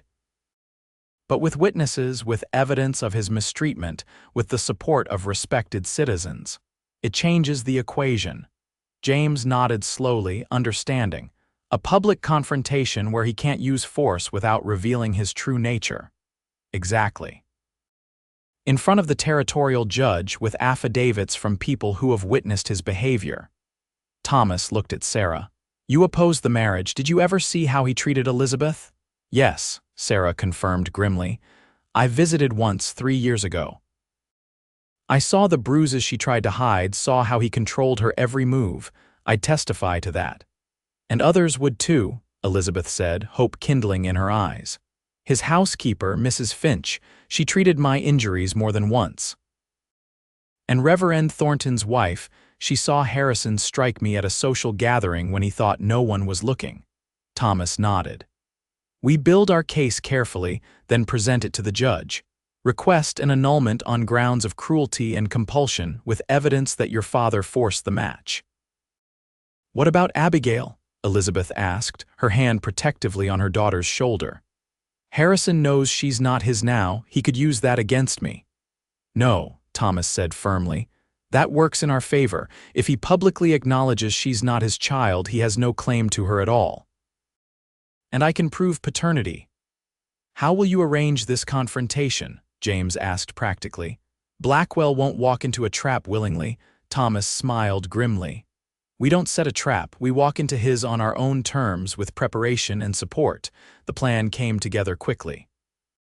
James would return to Bozeman that afternoon, making inquiries about Blackwell's whereabouts while appearing to be merely a curious local rancher. Sarah would take Elizabeth, Abigail, and Thomas to the Cooper Ranch by a back trail where they could rest and prepare. 2 days, Thomas decided. We need 2 days to gather statements and arrange for witnesses. Then we face Blackwell before the territorial judge. Elizabeth took his hand, her grip tight. Are you sure about this? It's dangerous, Thomas. Harrison is unpredictable when cornered. I'm sure about us, Thomas replied simply. The rest we'll handle together. The Cooper Ranch proved to be a substantial operation, a large main house, several outbuildings, and well-maintained pastures filled with quality cattle. Sarah welcomed them warmly, showing Elizabeth and Abigail to a comfortable guest room while Thomas helped James stable the horses. You love her very much, James observed as they worked, not a question but a statement of fact.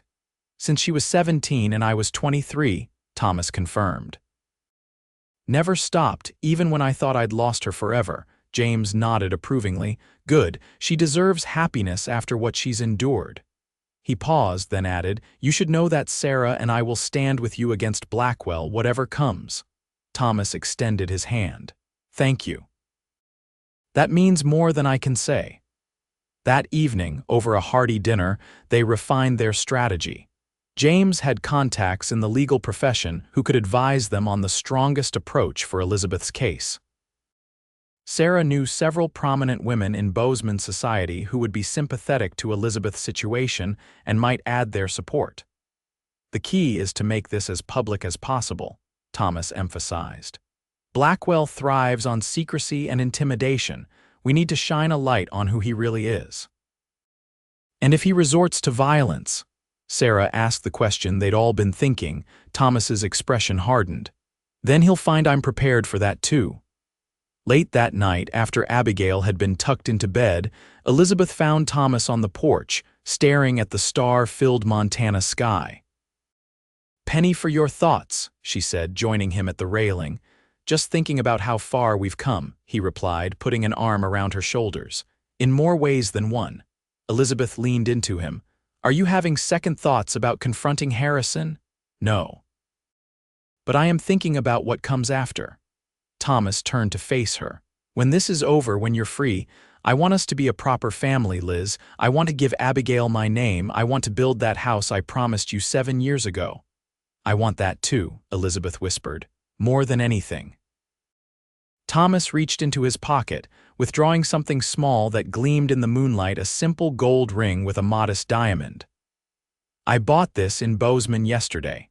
It's not much, but it's perfect, Elizabeth breathed, tears filling her eyes as Thomas slipped it onto her finger. I'll get you a proper wedding band to go with it, he promised, once everything is settled.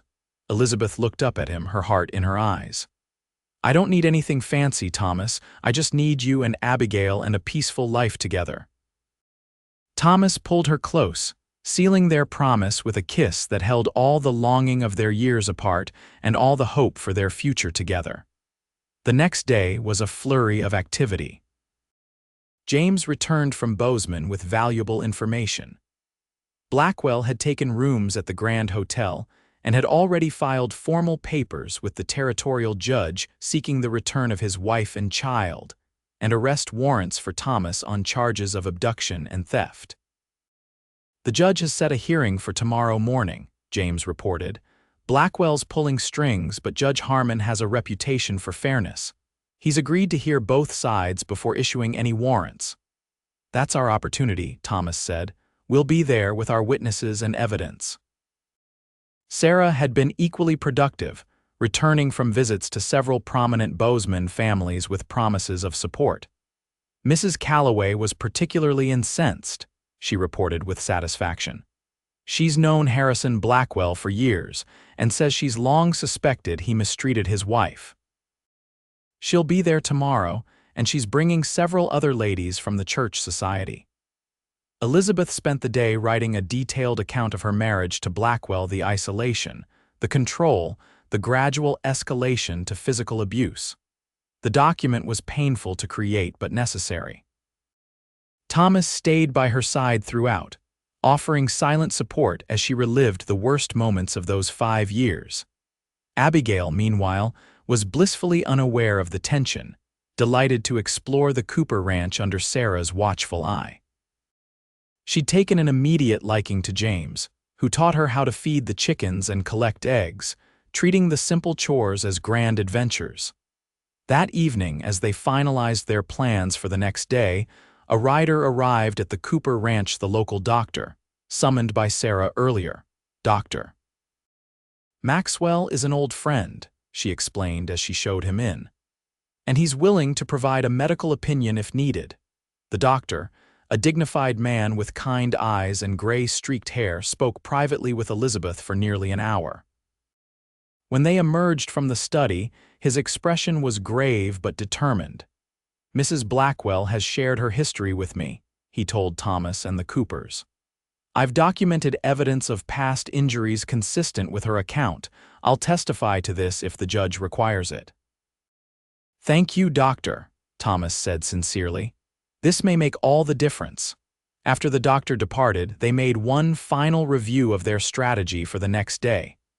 Elizabeth would present her petition for annulment directly to Judge Harmon, with Thomas, the Coopers' doctor, Maxwell, and the other supporters present. If Blackwell attempted to interfere, the public setting would constrain him.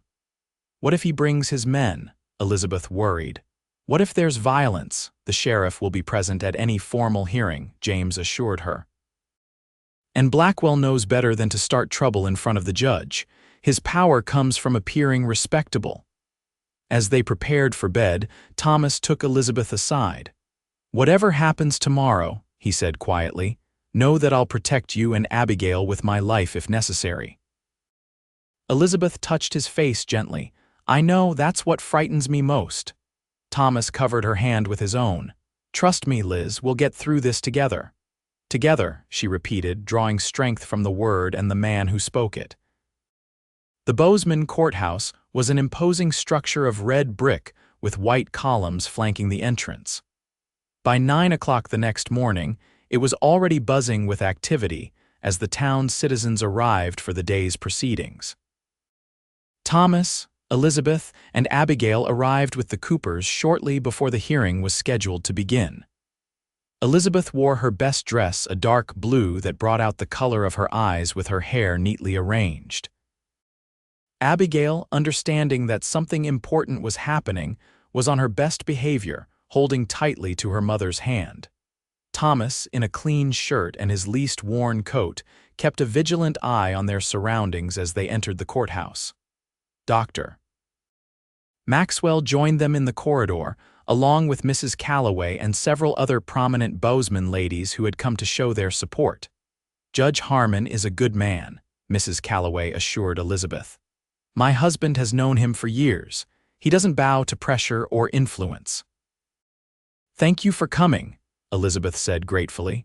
"It means more than I can express." They entered the courtroom to find it already half filled. Thomas scanned the faces, his attention caught by a group of men near the front: Harrison Blackwell and his entourage. Blackwell was a tall, imposing figure in an expensive suit, his dark hair silvered at the temples, his bearing that of a man accustomed to deference. Beside him sat Gil Danvers, whose cold eyes locked onto Thomas immediately.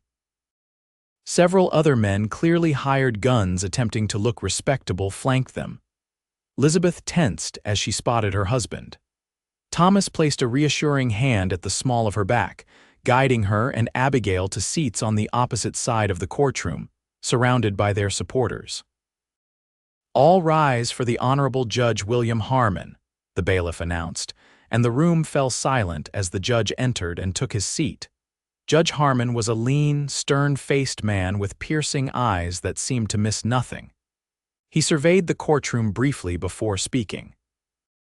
"I understand we have several matters before the court today," he began, his voice carrying clearly. "First, a petition filed by Mr. Harrison Blackwell regarding the return of his wife and alleged kidnapping by one Thomas Zanetti." His gaze moved to the other side of the courtroom. "And I see we also have Mrs. Elizabeth Blackwell present, apparently of her own free will." "Your Honor," Harrison Blackwell rose smoothly, "my wife has been coerced and manipulated by this man. She is not acting of her own volition." "I believe Mrs. Blackwell can speak for herself," the judge replied evenly. "Mrs. Blackwell, please approach the bench." Elizabeth rose, her face pale but determined. Thomas watched her walk forward, his heart swelling with pride at her courage. "Mrs. Blackwell," Judge Harmon addressed her directly. "Are you here under duress? Has Mr. Zanetti forced you to come to Montana against your will?" "No, Your Honor," Elizabeth replied, her voice clear and steady. "I fled my husband's home of my own accord, fearing for my safety and that of my child. Mr. Zanetti provided assistance at my request." Blackwell stepped forward. "Your Honor, my wife is clearly confused and frightened. Mr. Blackwell, you will have your opportunity to speak," the judge interrupted firmly. "Mrs. Blackwell, do you wish to make a statement to this court?" "Yes, Your Honor." Elizabeth withdrew the document she had prepared, her account of the marriage. "I wish to petition for an annulment of my marriage to Harrison Blackwell on grounds of cruelty and compulsion." A murmur rippled through the courtroom. Blackwell's face darkened with anger. "This is preposterous," he exclaimed. "Your Honor, my wife has been living with this man," he jabbed a finger toward Thomas, "in sin. She abandoned her home and responsibilities and now seeks to slander me to cover her immoral behavior." "That's a lie," Thomas said, rising to his feet despite James's restraining hand on his arm. Judge Harmon rapped his gavel.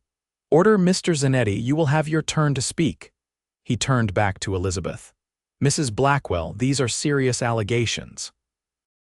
Do you have evidence to support your petition?" "I do, Your Honor." Elizabeth gestured to where Dr. Maxwell sat. "Dr. Maxwell has examined me and documented evidence of past injuries consistent with physical abuse. Additionally, several witnesses are present who can attest to Mr. Blackwell's treatment of me during our marriage." The judge nodded thoughtfully. "I see, and the child? Mr. Blackwell has claimed she was taken unlawfully as well." Elizabeth hesitated, then spoke the truth plainly. "Abigail is not Harrison Blackwell's daughter, Your Honor. She is the daughter of Thomas Zanetti, conceived before my marriage to Mr. Blackwell. My husband was aware of this when he married me." Another, louder murmur swept the courtroom. Blackwell's face contorted with fury. "That's a damnable lie," he shouted. "The girl is mine by law if not by blood. Elizabeth knew she was carrying another man's bastard when she married me, and I accepted the child as my own despite her mother's infidelity." "Mr. Blackwell," Judge Harmon's voice cracked like a whip, "you will control yourself in my courtroom or face contempt charges." Thomas moved forward now, standing beside Elizabeth. "Your Honor, if I may, I am Thomas Zanetti. I am Abigail's father, though I only learned of her existence recently. I can provide evidence of my relationship with Mrs. Blackwell prior to her marriage, including letters that establish the timeline." The judge considered this.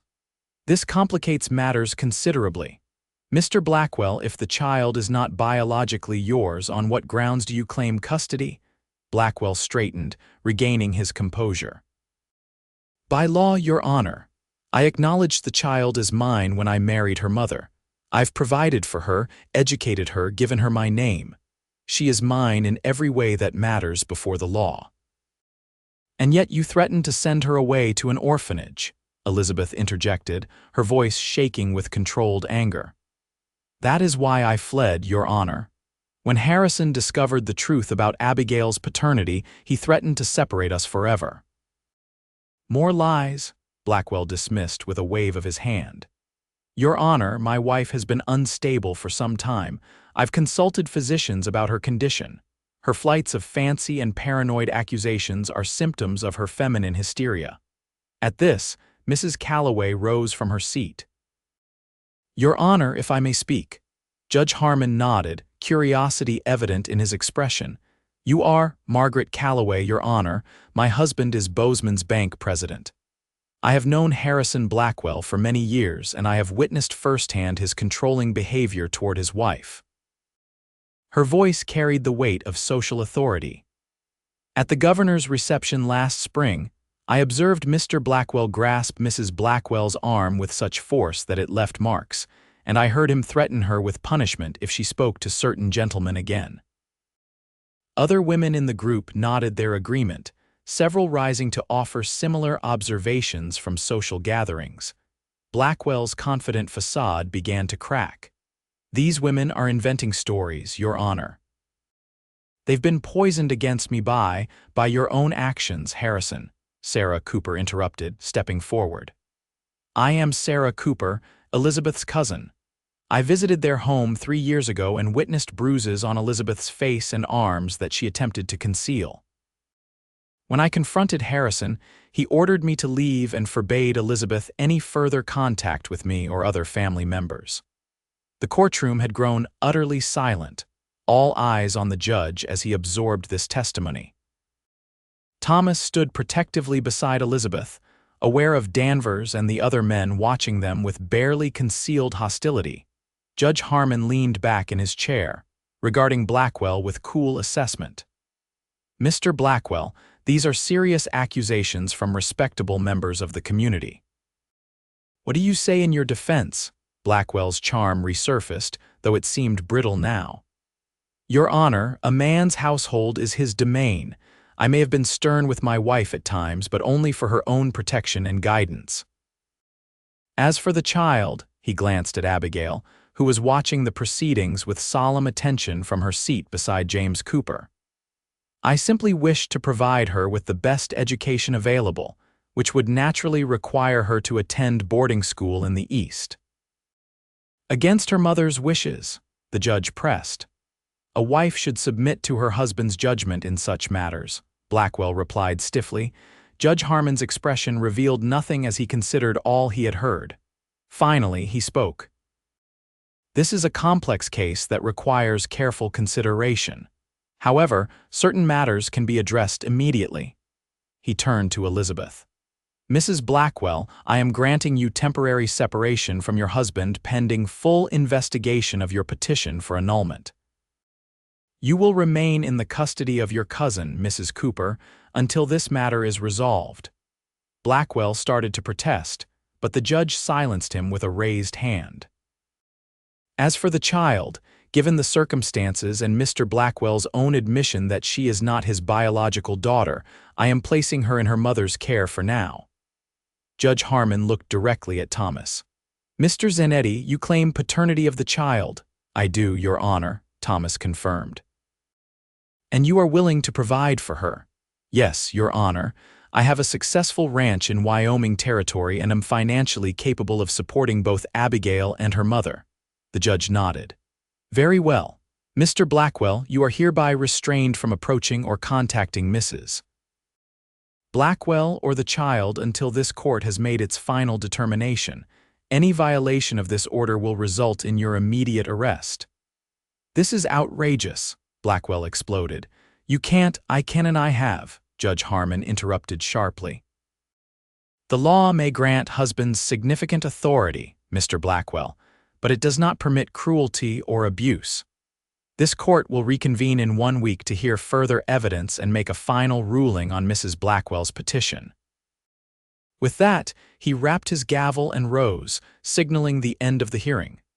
Thomas immediately moved to Abigail, gathering her into his arms while keeping a wary eye on Blackwell and his men. Elizabeth joined them, relief evident in her face despite the knowledge that this was only a temporary victory. Blackwell, his expression thunderous, conferred briefly with Danvers before approaching them, stopping just outside the distance that would violate the judge's order. This isn't over, Elizabeth, he said, his voice low and menacing despite his public smile. No judge in Montana will permanently separate a man from his lawful wife. Enjoy your little victory while it lasts. It's over, Harrison, Elizabeth replied steadily. You have no power over me or Abigail anymore. Blackwell's eyes shifted to Thomas. And you, Zanetti, I know men who'd be happy to ensure you never reach that Wyoming ranch of yours again. Thomas met his gaze unflinchingly.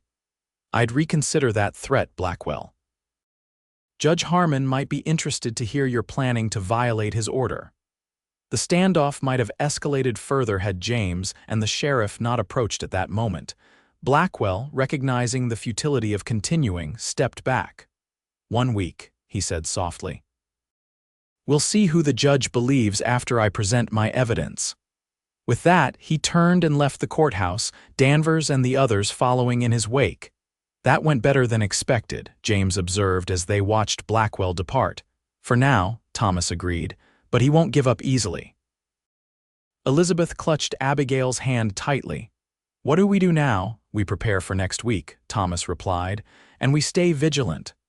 Blackwell just threatened us in front of witnesses. He's desperate, and desperate men are dangerous."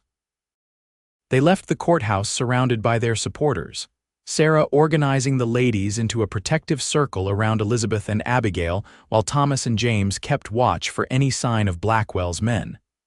"You'll stay with us at the ranch," Sarah insisted. "It's the safest place for now." Thomas nodded his agreement. "I'll help James keep watch.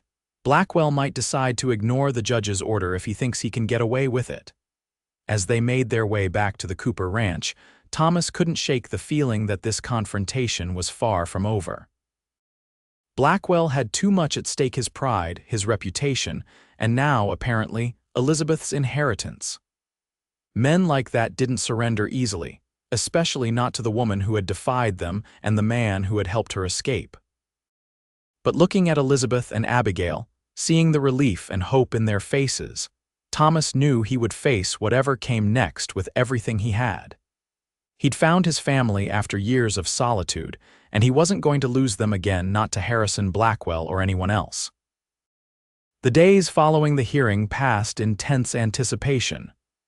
The Cooper Ranch became a fortress of sorts, with James and Thomas taking turns keeping watch, especially at night. Abigail, sensing the adults' anxiety despite their efforts to shield her, stayed close to Elizabeth and Thomas, finding security in their presence. On the third day, Dr. Maxwell rode out to the ranch with news from Bozeman. "Blackwell's been making inquiries about all of you," he reported grimly as they gathered in the Coopers' parlor, "asking about your backgrounds, looking for anything he might use against you in court." "Has he found anything?" Thomas asked. The doctor shook his head. "Not that I've heard." "But he's also been meeting privately with Judge Harmon's clerk, a young man named Phillips. There's talk of money changing hands." James frowned. "That's concerning. Phillips handles the judge's schedule and paperwork. He could potentially interfere with evidence or testimony." "We should inform the judge," Sarah suggested. "Without proof, it would be our word against Blackwell's," Thomas pointed out, "and accusing a court official of corruption is serious business." Elizabeth, who had been listening quietly, spoke up. "What about Mr. Franklin?" "He's a lawyer in Bozeman who helped my father with some business matters years ago. He might be willing to advise us." The suggestion proved valuable. Franklin, a sharp-minded attorney with a reputation for integrity, agreed to represent Elizabeth after hearing her story. He arrived at the Cooper Ranch the following day with encouraging news. "Judge Harmon has a sterling reputation," he assured them. "Even if his clerk has been compromised, the judge himself is beyond reproach, and the testimony you've already gathered is compelling." He turned to Elizabeth. "Mrs. Blackwell, I believe your petition for annulment has merit, especially with the medical evidence and witness statements." "What about Abigail?" Thomas asked. "Will the court recognize my paternity?" Franklin considered this. "It's complicated. Under normal circumstances, a child born during a marriage is presumed to be the husband's, regardless of biological reality. But given Blackwell's own public denial of paternity and the timeline you can establish." He nodded slowly. "Yes, I believe we can make a strong case for your parental rights, Mr. Zanetti." The attorney's confidence boosted their spirits, but Thomas remained vigilant. He'd seen the look in Blackwell's eyes, the cold calculation of a man who wasn't accustomed to losing. His instincts proved correct on the fifth day, when one of the Cooper Ranch hands reported seeing riders watching the property from a distant ridge. "Blackwell's men?" James asked as he and Thomas saddled horses to investigate.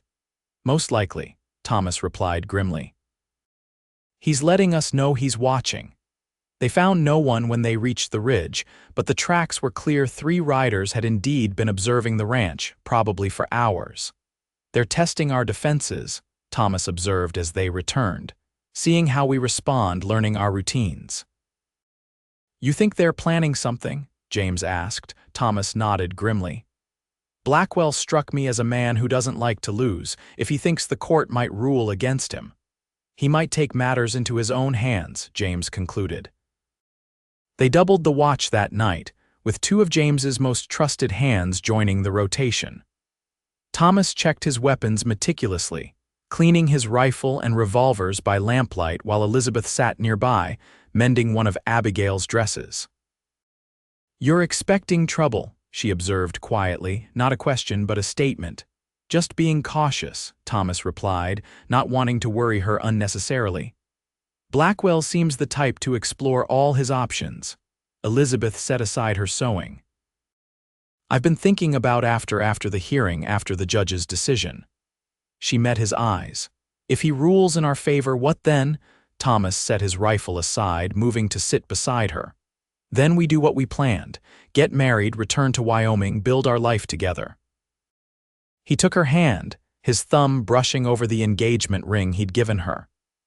"Unless you've changed your mind." "No," she assured him quickly. "Never that. I just wonder if we'll ever truly be free of Harrison. Even with a legal ruling, I fear he'll never stop pursuing us." "Men like Blackwell eventually move on to new obsessions," Thomas said, hoping he sounded more confident than he felt. "Once the legal ties are severed and your inheritance is secured in your name, he'll have little reason to continue." Elizabeth leaned against him, drawing comfort from his solid presence. "I want to believe that. Believe in us instead," Thomas suggested, pressing a kiss to her temple, "in what we're building together." The night passed without incident, as did the following day. By the evening before the hearing, Thomas had begun to hope that perhaps Blackwell had decided to rely on legal means rather than force after all. That hope was shattered shortly after midnight, when a gunshot echoed across the ranch, followed by a shout of alarm from one of the hands on watch. Thomas was instantly alert, grabbing his rifle and moving to the window.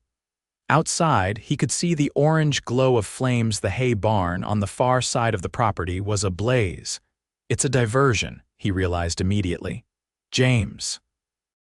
He called out, moving quickly to the hallway where the rancher was already emerging from his bedroom, revolver in hand. "I see it," James confirmed grimly. "They want to draw us away from the house." "Sarah, get Elizabeth and Abigail to the root cellar," Thomas directed. "James and I will check the perimeter." As Sarah hurried to the guest room, Thomas and James moved cautiously to the front door. The ranch hands were already responding to the fire, shouting instructions and forming a bucket line from the well. "Keep to cover," Thomas warned as they stepped onto the porch, scanning the darkness beyond the house. "They'll be watching." The crack of a rifle confirmed his suspicion, the bullet splintering wood inches from James's head. Both men dropped low, returning fire toward the muzzle flash they'd glimpsed near the corral. "At least 2 shooters, James assessed, ducking as another shot whizzed overhead.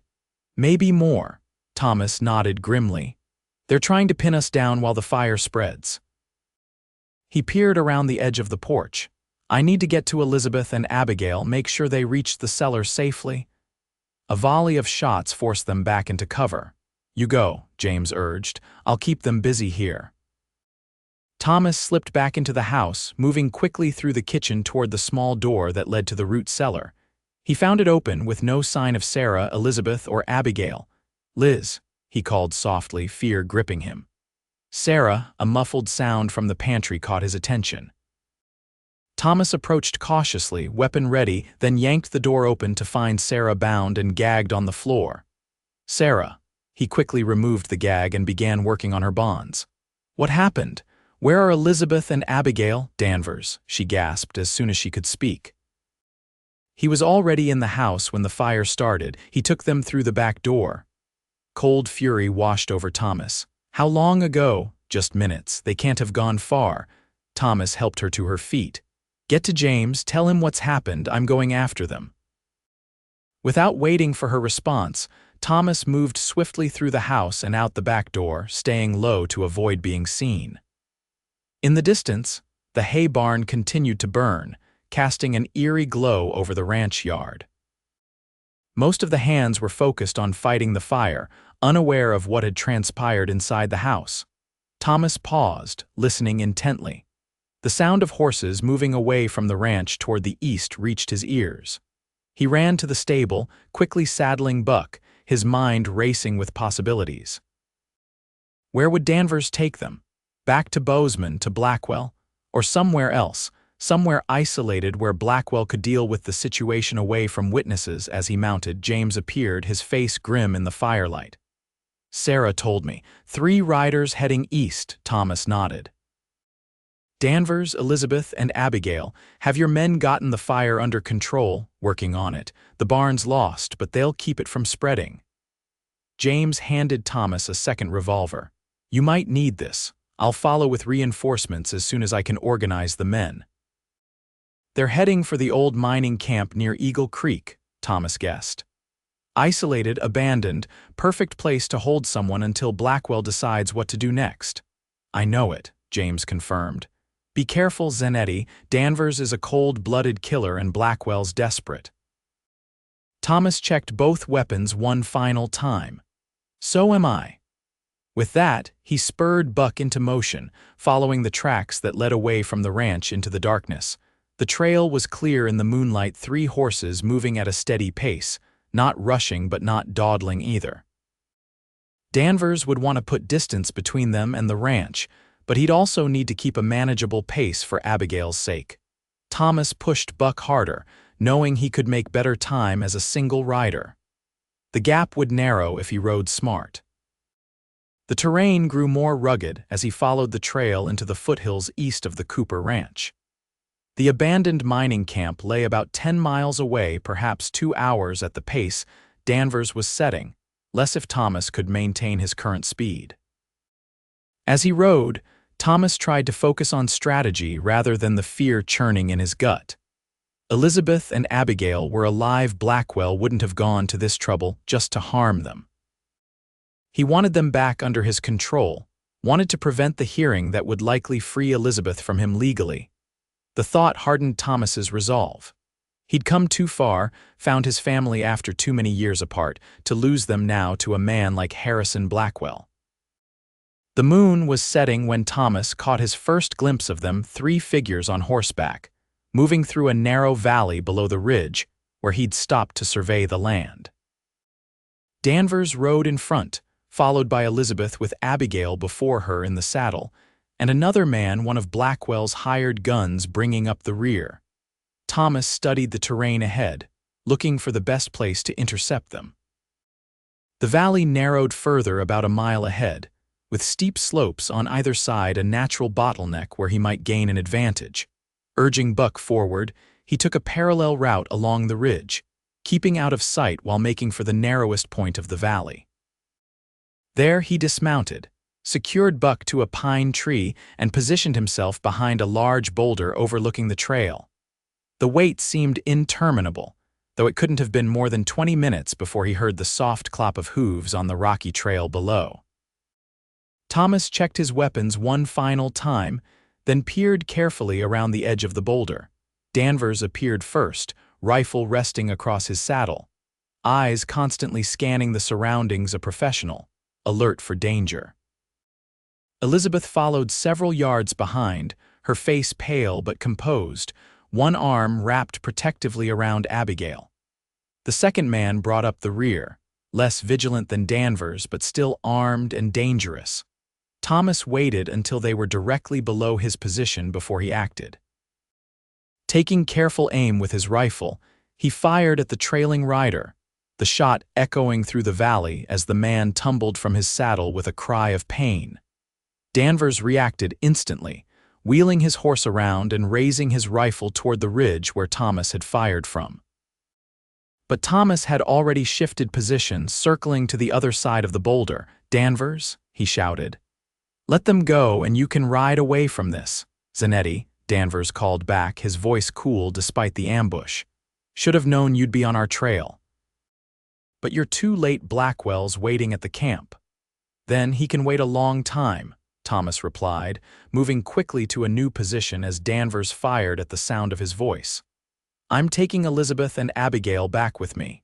During this exchange, Elizabeth had not remained passive. Taking advantage of the distraction, she kicked her horse into motion, breaking away from Danvers and heading back the way they'd come. Danvers swore, turning to pursue her. Thomas fired again, the bullet striking close enough to Danvers's head to make him duck instinctively. That moment of hesitation was enough for Elizabeth to gain ground, urging her horse toward a side trail that led up the slope. Thomas continued firing, pinning Danvers down while Elizabeth made her escape, but the foreman was too experienced to be held at bay for long. Taking cover behind a large rock, he began returning fire methodically, forcing Thomas to stay hidden. "You're just making this harder on them, Zanetti," Danvers called. "Blackwell wants his wife back one way or another. Doesn't much matter to me if she's breathing when I deliver her." The cold threat spurred Thomas to action. Circling wide around the boulder that had provided his initial cover, he made his way down the slope, using the scattered pines for concealment as he closed the distance to where Danvers was positioned.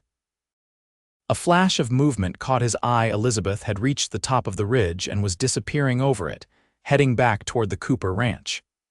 Relief surged through him, knowing she and Abigail were at least temporarily beyond Danvers's reach. Now he could focus on neutralizing the threat.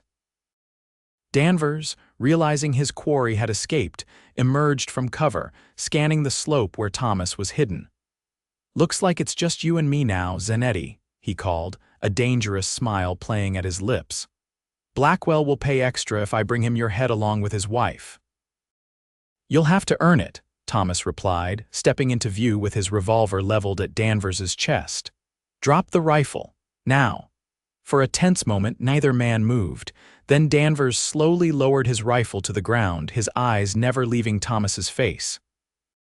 "You won't shoot an unarmed man, Zanetti. You're not the type." "You're right," Thomas acknowledged, keeping his revolver steady, "but I will take you back to Judge Harmon to answer for kidnapping and attempted murder." Danvers's smile widened fractionally. "Will you now?" Too late, Thomas sensed movement behind him. A searing pain exploded across the back of his head, and the world tilted sideways as darkness closed in.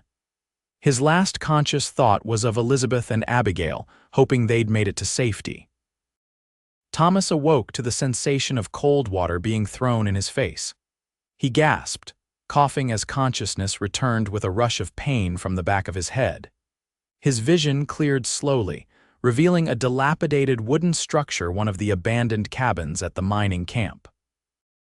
"Welcome back," a familiar voice said. Thomas blinked, focusing on the figure seated across from him, Harrison Blackwell, impeccably dressed despite the surroundings, regarding him with cold satisfaction. "Where are Elizabeth and Abigail?" Thomas demanded, his voice hoarse. He tried to move, discovering his hands were bound behind him, secured to the chair he was sitting on.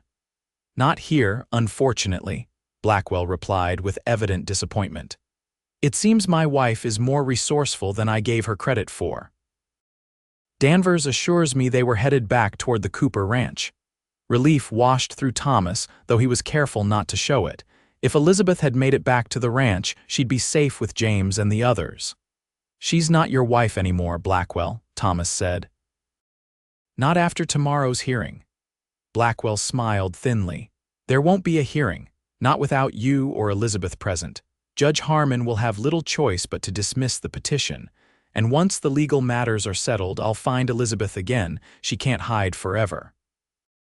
"What's your plan here?" Thomas asked, testing the ropes binding his wrists, finding them secure but not impossibly tight. "Kill me. That won't bring Elizabeth back to you. Kill you." Blackwell seemed almost offended by the suggestion. "That would be inelegant." "No, Mr. Zanetti, what I have in mind is much simpler. You're going to disappear. People do that in the West, don't they? Head off seeking their fortunes and never return. A tragic mystery, but not an uncommon one." Thomas assessed his situation rapidly. Besides Blackwell, he could see Danvers leaning against the cabin wall, watching the exchange with disinterest. Through the dirty window, he caught glimpses of at least 2 more men outside the remaining hired guns. "You won't get away with this," Thomas said, playing for time while he continued working at his bonds. Too many people know about Elizabeth's petition, about your threats. Suspicion isn't evidence, Blackwell replied smoothly. And I'm a respected businessman with connections throughout the territory. You, on the other hand, are a Wyoming rancher with a questionable interest in another man's wife. Before Thomas could respond, the cabin door swung open and one of Blackwell's men entered hurriedly. "Riders coming, boss." "Looks like Cooper and his men." Blackwell's confident expression faltered momentarily. "How many?" "6, maybe 7. Armed." Danvers straightened from his position against the wall. "We should move, Mr. Blackwell. Take Zanetti and head for the border while we hold them off." Blackwell considered this, clearly unhappy with the change in plans. "Very well, prepare the horses." As Danvers and the other man left to ready for departure, Blackwell turned back to Thomas. "It seems our conversation will be cut short, Mr. Zanetti. A pity. I was looking forward to explaining exactly how I intended to deal with you once we reached a more private location." "You're finished, Blackwell," Thomas said with quiet certainty. "Even if you kill me, Elizabeth is free of you now. Everyone knows what you've done, what you are." A flash of genuine anger crossed Blackwell's aristocratic features. "What I am a man who built something from nothing, who commands respect wherever I go. Elizabeth was nothing when I married her, a desperate girl with a bankrupt father, grateful for my protection." "She was never nothing," Thomas countered, "and she never needed your kind of protection." Blackwell's response was cut short by the sound of gunfire erupting outside the cabin. He moved quickly to the window, peering out at the chaos that had suddenly engulfed the mining camp. Thomas seized the opportunity, redoubling his efforts to loosen the ropes binding his wrists. The knots were beginning to give, but not quickly enough. "It seems Cooper's men arrived sooner than expected," Blackwell observed, his voice tight with frustration. He turned back to Thomas, drawing a small derringer from his coat pocket. "Change of plans, Mr. Zanetti. I can't allow you to be rescued." Thomas tensed, preparing to throw himself sideways in the chair if necessary. But before Blackwell could raise the weapon fully, the cabin door burst open. Elizabeth stood in the doorway, a rifle raised and aimed steadily at Blackwell's chest.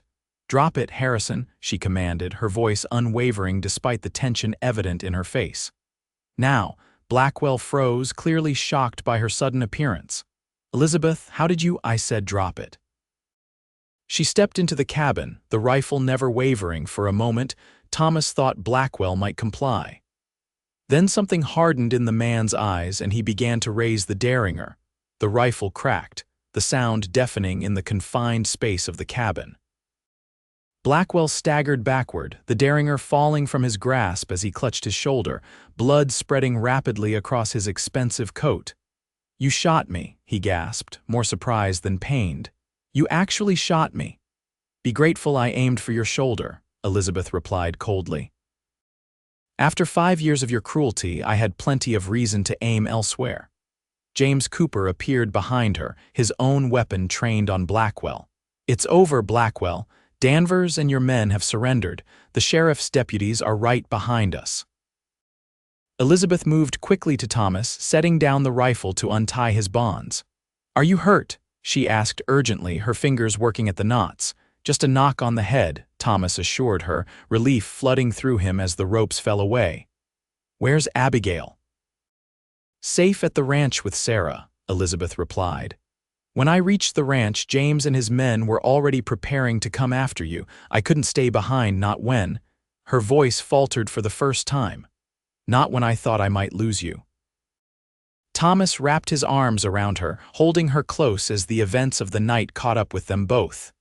"You didn't lose me," he murmured into her hair, "and you never will." Over her shoulder, he watched as James and one of his ranch hands secured Blackwell, binding his wound before restraining him. The businessman's arrogant facade had crumbled, leaving a bitter, defeated man in its place. "The sheriff will take him to Bozeman," James explained as they led Blackwell outside. "Kidnapping, attempted murder. He'll face serious charges this time, wealth and connections notwithstanding." In the gray light of dawn, the abandoned mining camp was a scene of ordered chaos. Blackwell's men, disarmed and under guard, waited sullenly for the sheriff's deputies to arrive.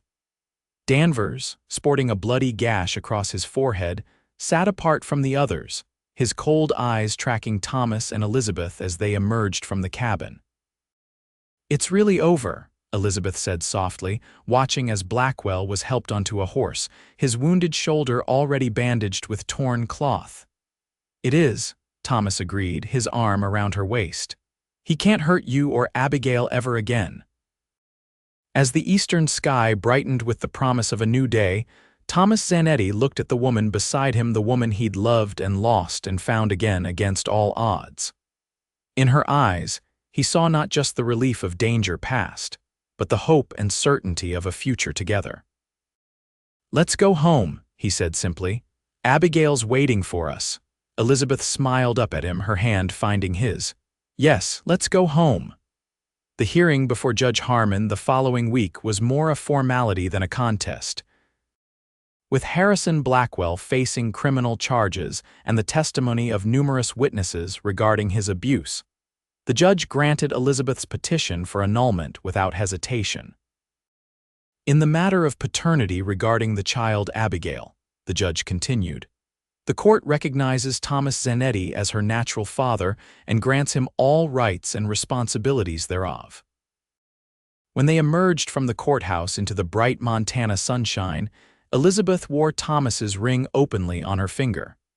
Abigail skipped between them, holding both their hands, her face alight with the simple joy of having her family complete at last. "What now, Mr. Zanetti?" Elizabeth asked, her eyes twinkling as they walked toward the hotel where they'd spend one last night before beginning the journey to Wyoming. Thomas smiled down at her. "Now, soon to be Mrs. Zanetti, we build that house I promised you. We raise our daughter. Maybe add a few more children to the family. I'd like a brother," Abigail announced with the decisiveness of a 6-year-old. "2 brothers and a sister." Thomas laughed, lifting her into his arms. "We'll see what we can do about that, Miss Abigail Zanetti." The child beamed at hearing her new name, then wrapped her arms around Thomas's neck in a fierce hug.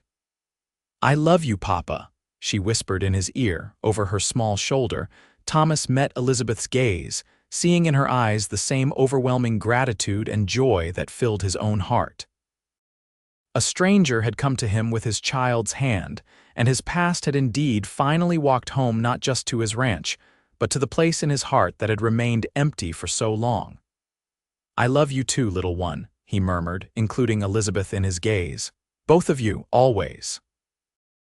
2 months later, on a crisp December morning, Thomas stood on the porch of his Wyoming ranch house, not the cabin he'd built years ago, but the beginning of the larger home he was constructing for his growing family.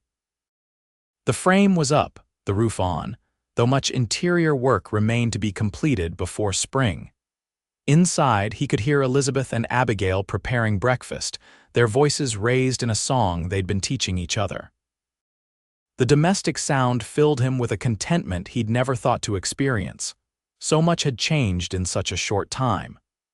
Harrison Blackwell had been convicted of kidnapping and attempted murder, sentenced to 10 years in the territorial prison. His empire was already beginning to crumble without his hand at the helm. Elizabeth's inheritance from her father had been secured, providing a comfortable nest egg for their future. And just 2 weeks ago, in a simple ceremony at the small church in the nearest town, Elizabeth Keller had become Elizabeth Zanetti, with Abigail proudly serving as flower girl. The sound of hoofbeats drew Thomas's attention to the road leading to the ranch. A lone rider approached, and Thomas recognized the erect posture of Marshal Jenkins, the local lawman. "Morning, Thomas," Jenkins called as he dismounted. "Got something for you and the missus." Thomas stepped off the porch to greet him. "Come on in, Marshal. Elizabeth just made coffee." "Can't stay long," Jenkins replied, reaching into his saddlebag. "Just delivering this. Came all the way from Montana Territory, official correspondence." Thomas accepted the envelope, noting the territorial court seal. "Thank you for bringing it out. Sure you won't come in for that coffee?" Jenkins shook his head. "Next time, give my regards to Elizabeth and little Abigail, As the marshal rode away, Thomas opened the envelope, scanning its contents quickly. A smile spread across his face as he read. "Thomas, who was that?" Elizabeth appeared in the doorway, flour dusting her apron, her hair escaping from its practical braid. He held up the document. "Final decree from Judge Harmon. Blackwell's appeal was denied. The annulment stands, and my paternity of Abigail is legally recognized and recorded." He stepped closer, showing her the official seal and signatures. "It's really and truly over, Liz. No one can ever question our family again." Elizabeth's eyes filled with happy tears as she took the document, running her fingers over the embossed seal. "Our family," she repeated softly. "Papa." "Mama, the biscuits are ready," Abigail called from inside, impatient with adult delays when freshly baked goods were at stake. Thomas laughed, putting his arm around Elizabeth's waist and guiding her back inside. "Coming, Abigail, wouldn't miss those biscuits for the world." As they entered the half-finished house that would soon be a proper home, Thomas Zanetti knew with absolute certainty that he had found everything he'd ever wanted, not in the land or the cattle or the success he'd worked so hard to build, but in the woman beside him and the child who'd brought them back together. His past had finally walked home, and his future had never looked brighter.